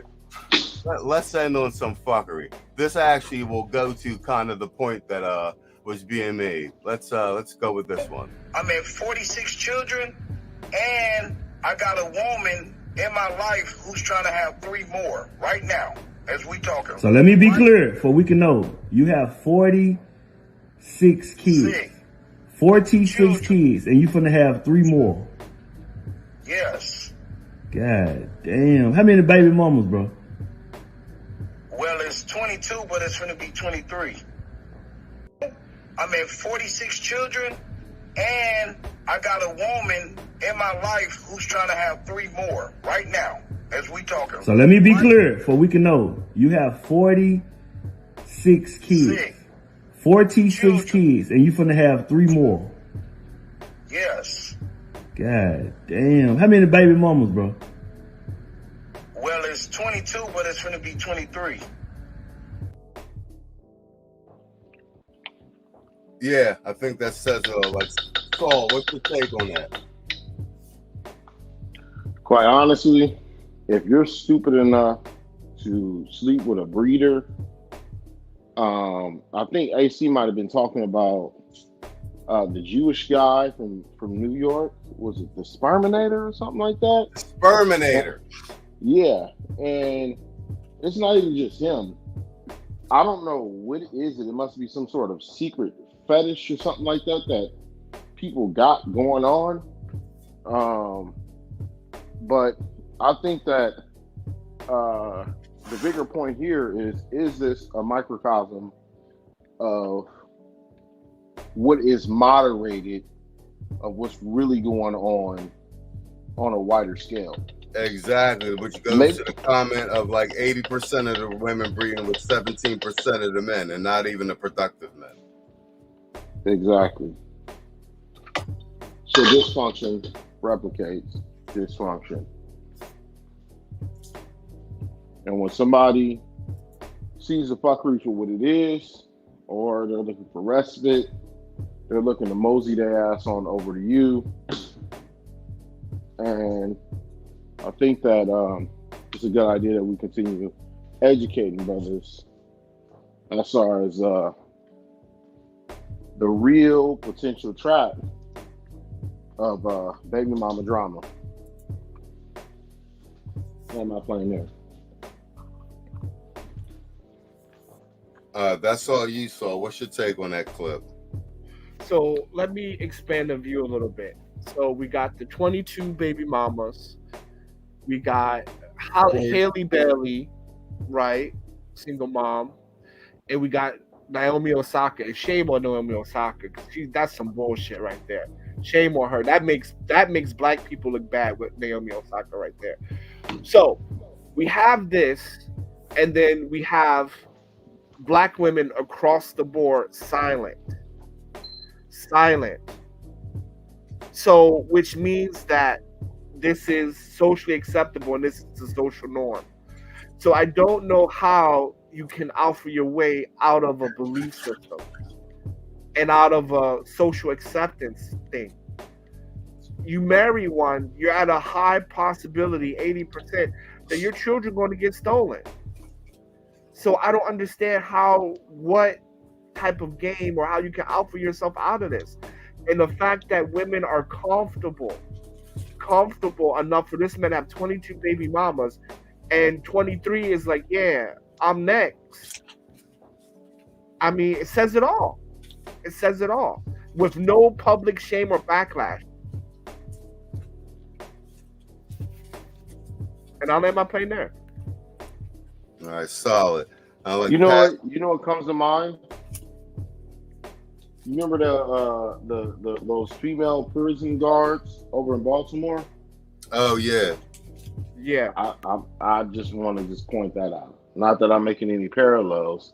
People can synergize the information however they want to. I just want to throw that out there. Well, even to the broader point, like all things aside, we got social media now, which is basically a real-time database of the general consciousness and sentiment of, we use a term called sentiment analysis that we use in machine learning, of what the majority of the population of, let's say, these particular demographic of females are really think. We have real-time data. Do you understand what I'm saying? So any sensible man has to move accordingly. That's all. And like I said, I do not like any sort of notion of, because you are a black man, you got to eat whatever is served to you, and you don't even get to have an option of doing something else. Matter of fact, we don't even present the alternative menu to you. You understand? You understand what I'm saying? Like, we're at the steakhouse, but we're going to give you a McDonald's menu. You don't even get to see the filet mignon and the fucking ostrich. You may have to drive further to get it, but we're not even going to give you the option to do that. I'm not with that. I'm about self-determination. You know what I mean? And each man make the decision for themselves, what's feasible. So on that note, gentlemen, an unfortunately quiet storm and Passport OG, we are going to have to end with Sir Bus-a-Lot. Closing statements. We will go salt and hot sauce. I think that at the end of the day, what's at stake here is propagating information, and propagating the information to the point to where people are just fully informed about their options. Whether or not, people choose to stay, choose to leave, or I don't even know if it's possible to do neither. I'm sure it's an option for that. But the whole point is, bestowing black men with options instead of us feeling like we're walking through a maze and the determination of our fate is already made for us before we can conscientiously comprehend what's fully going on. Knowledge is power.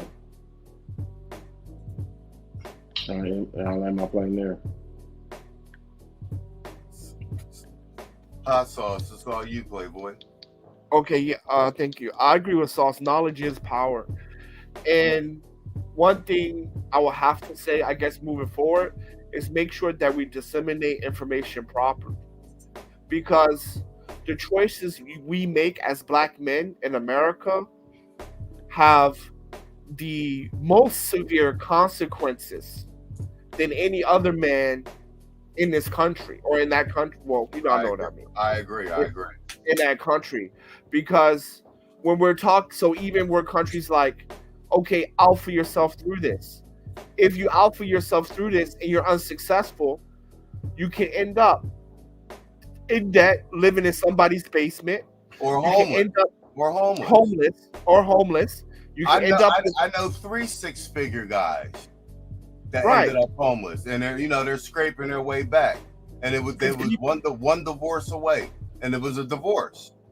Right, because people don't really understand finances. Because even at six figures, you can end up in financial ruins. You can end up in poverty. You can end up in depression. Uh, and even in a lot of cases, right, when child support is not being paid, you're going to lose your freedom. Right, marrying the wrong person can cost you your freedom. And we all know what happens when you're a black man and you get incarcerated, right?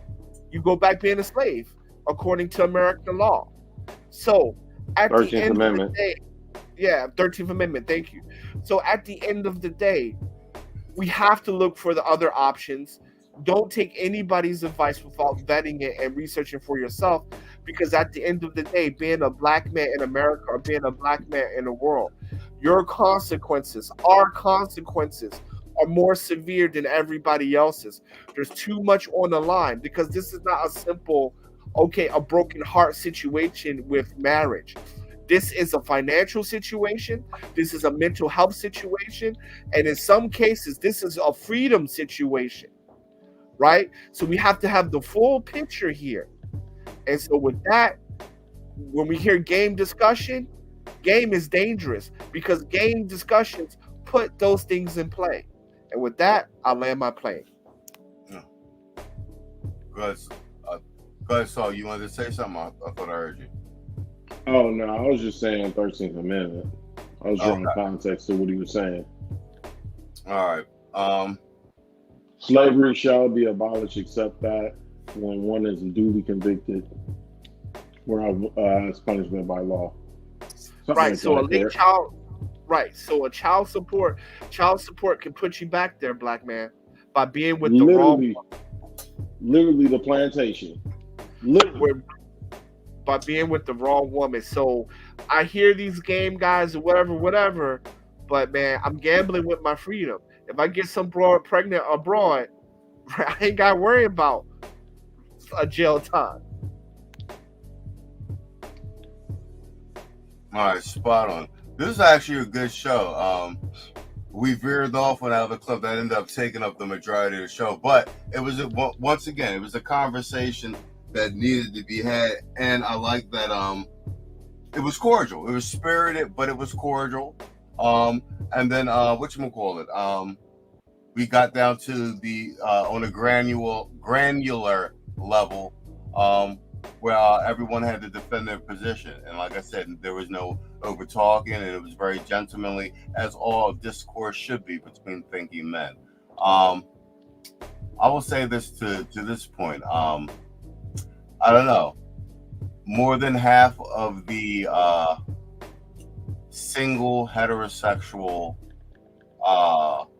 black male population who have decided not to marry and not have children, I just statistically, I just don't buy the fact that they're all socially and inept lames. Like the mathematical odds of that are in the trillions. Do you know what I mean? And we have so much other empirical data around that. Do with that what you will. I'm gonna shout out Obsidian, Uncle D, Blizzard King, and Kosher. Everyone in this space has been doing solid streams and putting out solid content. Bernard, exactly. Bernard have been putting out solid content. Ed was on fire today. And yes, right. Ed's passport stream in the car was fire also. So I'm saying that to make the point that in terms of culmination of talking points and just solid, well thought out arguments, guys laying out solid arguments, continuity of talking points. I just like a lot of what I've been seeing lately. Like I said, Obsidian covering Priscilla piece by piece. Like I said, a lot of this stuff needs to be adjudicated on the public record. Like I said, this isn't SB over here or anything else like that. No one's trying to get these women in line. This is Black men, for the first time, being able to speak with their voice, controlling their own media. And to that note, when things are happening against our image, they need to be adjudicated in public. It needs to be heard from on our side, and we can move on. But it's there for the public record, because history is a hindsight game. It may not seem that important what we're doing now, although empirical data on the ground says otherwise. We're seeing environmental changes. But 5 years from now, we'll be like the holders of the flame, because we're like time capsuling what's really going on. Like I said, the internet is forever, or at least until they shut the lights out down here. And this public record is like a stenographer in a courtroom. You know, we would have without this right here, it'll be another 70 years of like niggas ain't shit. You know what I'm saying? And we leave our kids, and we're all. It's becoming very, very difficult to carry that water now and push that line with the reaction time from this space and the alignment of the talking points based on the lexicon that's been built down here. So, to that note, well done, gentlemen. Last but not least, let's not forget about accountable commentary. Oh, AC and Blackout channel. Oh yeah, you've been putting in work. Been putting in work. Yeah. You've been putting in work. Yeah, I've seen he up in the frequency of the uploads. I see he even started going live now. And like, he got all the quotables. No Keisha Zone, Pound Tizzy, Upper Room, Brad. Yeah. All right, bet. Anybody want to say anything else before I jump to commercials and get us up out of here? Yeah, thank you guys. I gotta head out. I'll talk to you guys later on. Y'all take it easy. Thank you again for letting me up. No problem. Thanks, Austin. Thanks as always. Hey, hey, y'all go over there and make sure y'all go and subscribe to Accountable Commentary and whatnot. Y'all check him out, man. He's a good guy. And we got a surprise to y'all Tuesday night, Halloween night. Make sure y'all tune in. We got a little something for y'all. Trust me. Keep your eyes out for that. I don't know if y'all out there on the road or drunk or getting home or prepping for Monday, the Monday rush. Y'all be safe out there. Thanks for tuning in as always at Machismo TV. We know your boy might have been out tonight. He might have been sick or something. Contractor, he's here in spirit. He'll be back soon enough. Otherwise, let me go on ahead and pass the mic back over to Machismo. All right, solid. I want to thank everybody in the chat for coming out. I see you, Gail, at night. Thanks for dropping by on the late night. It's almost 2:40 over here. We're almost 3 hours in. We're at the 2 hour and 58 minute mark. Passport OG, I see you in the house. What's up, Kunkel? Quiet Storm, as always. Thanks for holding down the chat. Moderator, superstar at large. Kasi Chaos Range, stop through. What up, homie? Gunmetal, of course. What we got in here? Herbs 305. Thanks for hanging out with us tonight, everybody. We will be back next Sunday. We aired a new pre-recorded episode from season 3 last night. We'll put that in rotation during our weekly broadcast starting at midnight. That would be episode 3, season 3. And we're, like I said, we're in production with season 3 right now. It'll be 24 episodes. Thank you guys for your support. Hit the like button, please subscribe, share the channel if you can. And as always, we are not monetized, so please hit the Cash App if you can. Good night and good luck.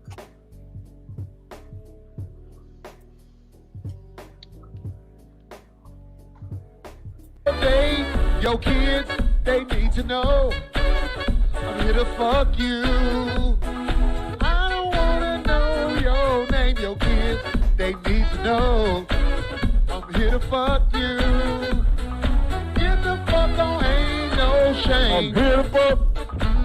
I'm here to fuck. I'm beautiful. I'm beautiful. I'm beautiful. I'm beautiful. I'm here to fuck. I'm beautiful. I'm here to fuck. I'm beautiful. Watch this bridge, y'all. I'm beautiful. They, your kids, they need to know I'm here to fuck you. I don't wanna know your name, your kids, they need to know I'm here to fuck you. Get the fuck on, ain't no shame. I'm beautiful. I'm beautiful. I'm beautiful.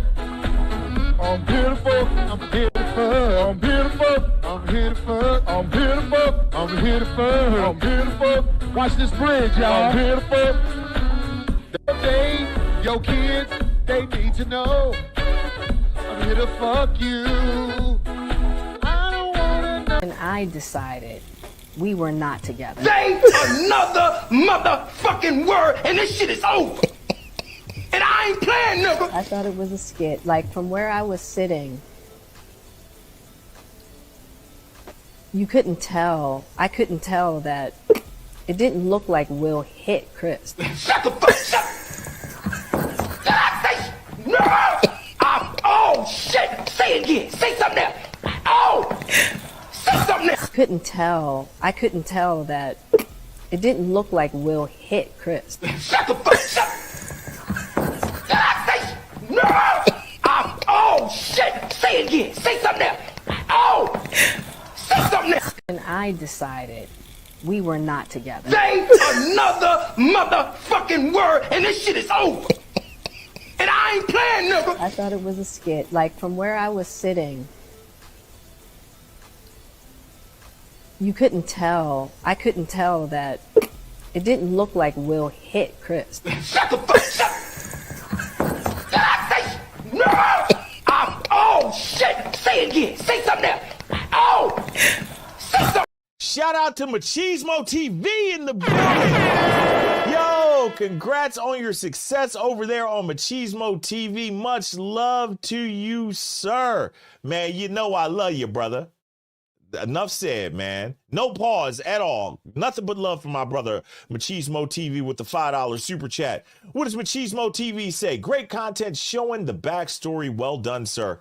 I was blessed to have found it. I was blessed to have found it. I'm so glad I found that, man. I'm so glad I found that. But shout out to you. Let's drop the money case on that ass. Yeah. If you all are not subscribed to Machismo TV, go over. You know the deal. Like, subscribe, hit the comment. Tell them El Guapo sent you. Yeah, shout out to you. Shout out. This is not real. It's just a dream. Please, please, wake up. Wake up. This is not real. It's just a dream. Please, please, wake up. Wake up.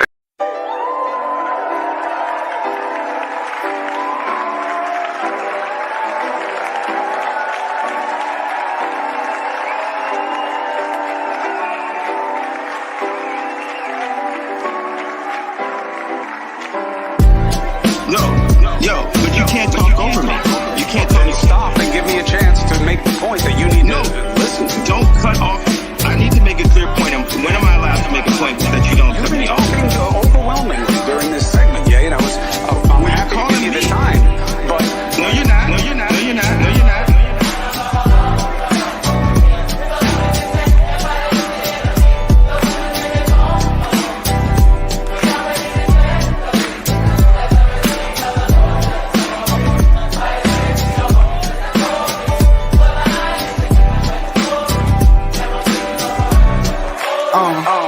Fresh off the runway, I brought hoes to church on Sundays to catch sun rays of God's light. We was running late, the house some way.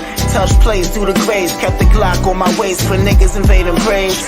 I know the preacher, he fuck with Anita, she a Libra. She West African, the Eastern Belizean. Brought logic to him, she the resurgent reason. Made him feel young, gave him work the meaning. But the choir never sung the same key again. Gossip with the girls in the hall, no one agreed with them. They want a war, is it my church or yours? Yeah, I was never loyal. I'm blowing candles out at the next service for you. The blessed be upon you. The staff just laugh, they thinking it's adorable.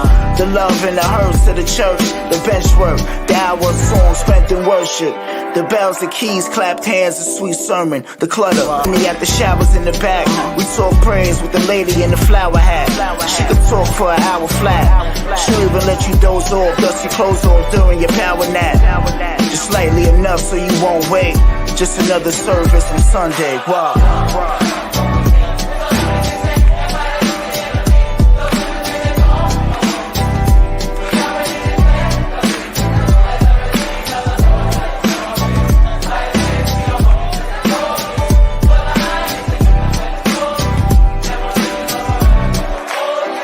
We in church, I ain't about to curse. I'ma sit back behind the hearse till they put him in the dirt first. Said his verse at the sermon, crying and squirming. Shit on some higher learning, while the choir sing along. Never know what you got till it's gone. Born alone, die alone. Sunday service is where they worship. Baptized casket, reborn and find your purpose. It's all worth it, nobody's perfect. So we ask for forgiveness, and then it's curtains. Out the trenches to the churches. Not to mention, we soul searching for every soul hurting. Yeah.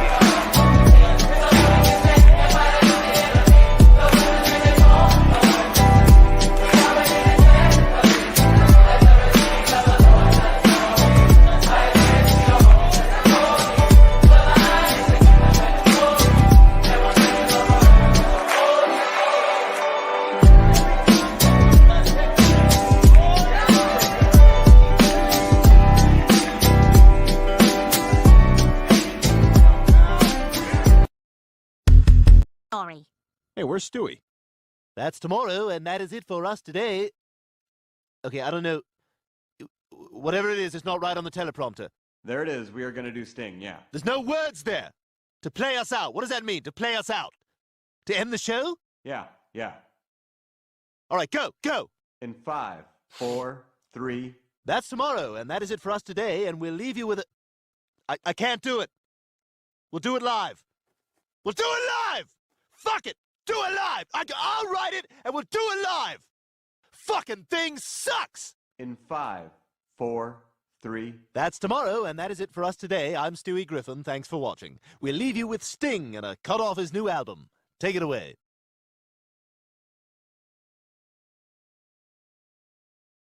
This is not real. It's just a dream. Please, wake up.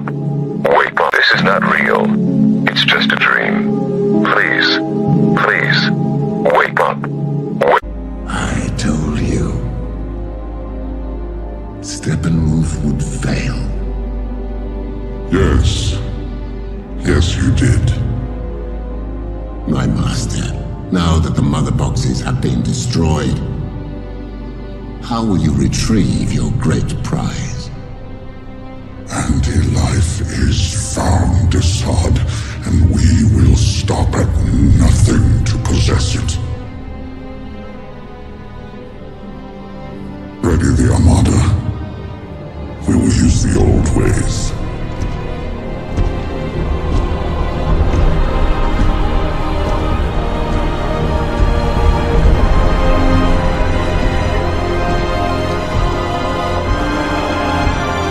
Doesn't matter who we are. What matters is our plan.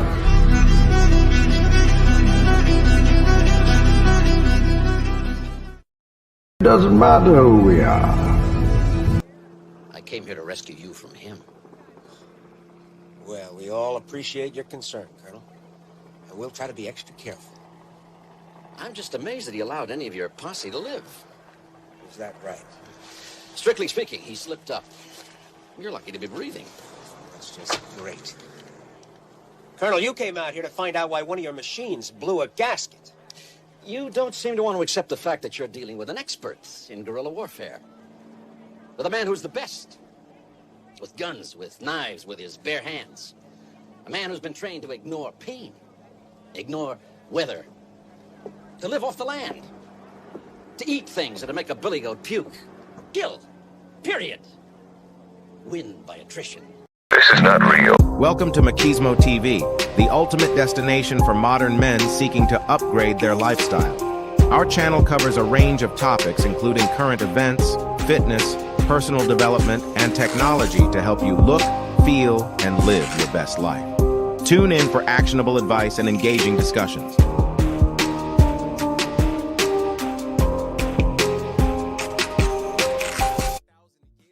We the willing, led by the unknowing, are doing the impossible for the ungrateful.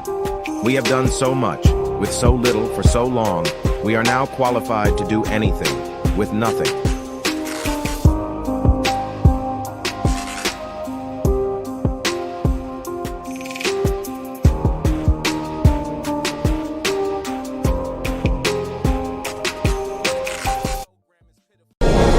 So join up. Do your part. There's a long war ahead, and we need you. So join up.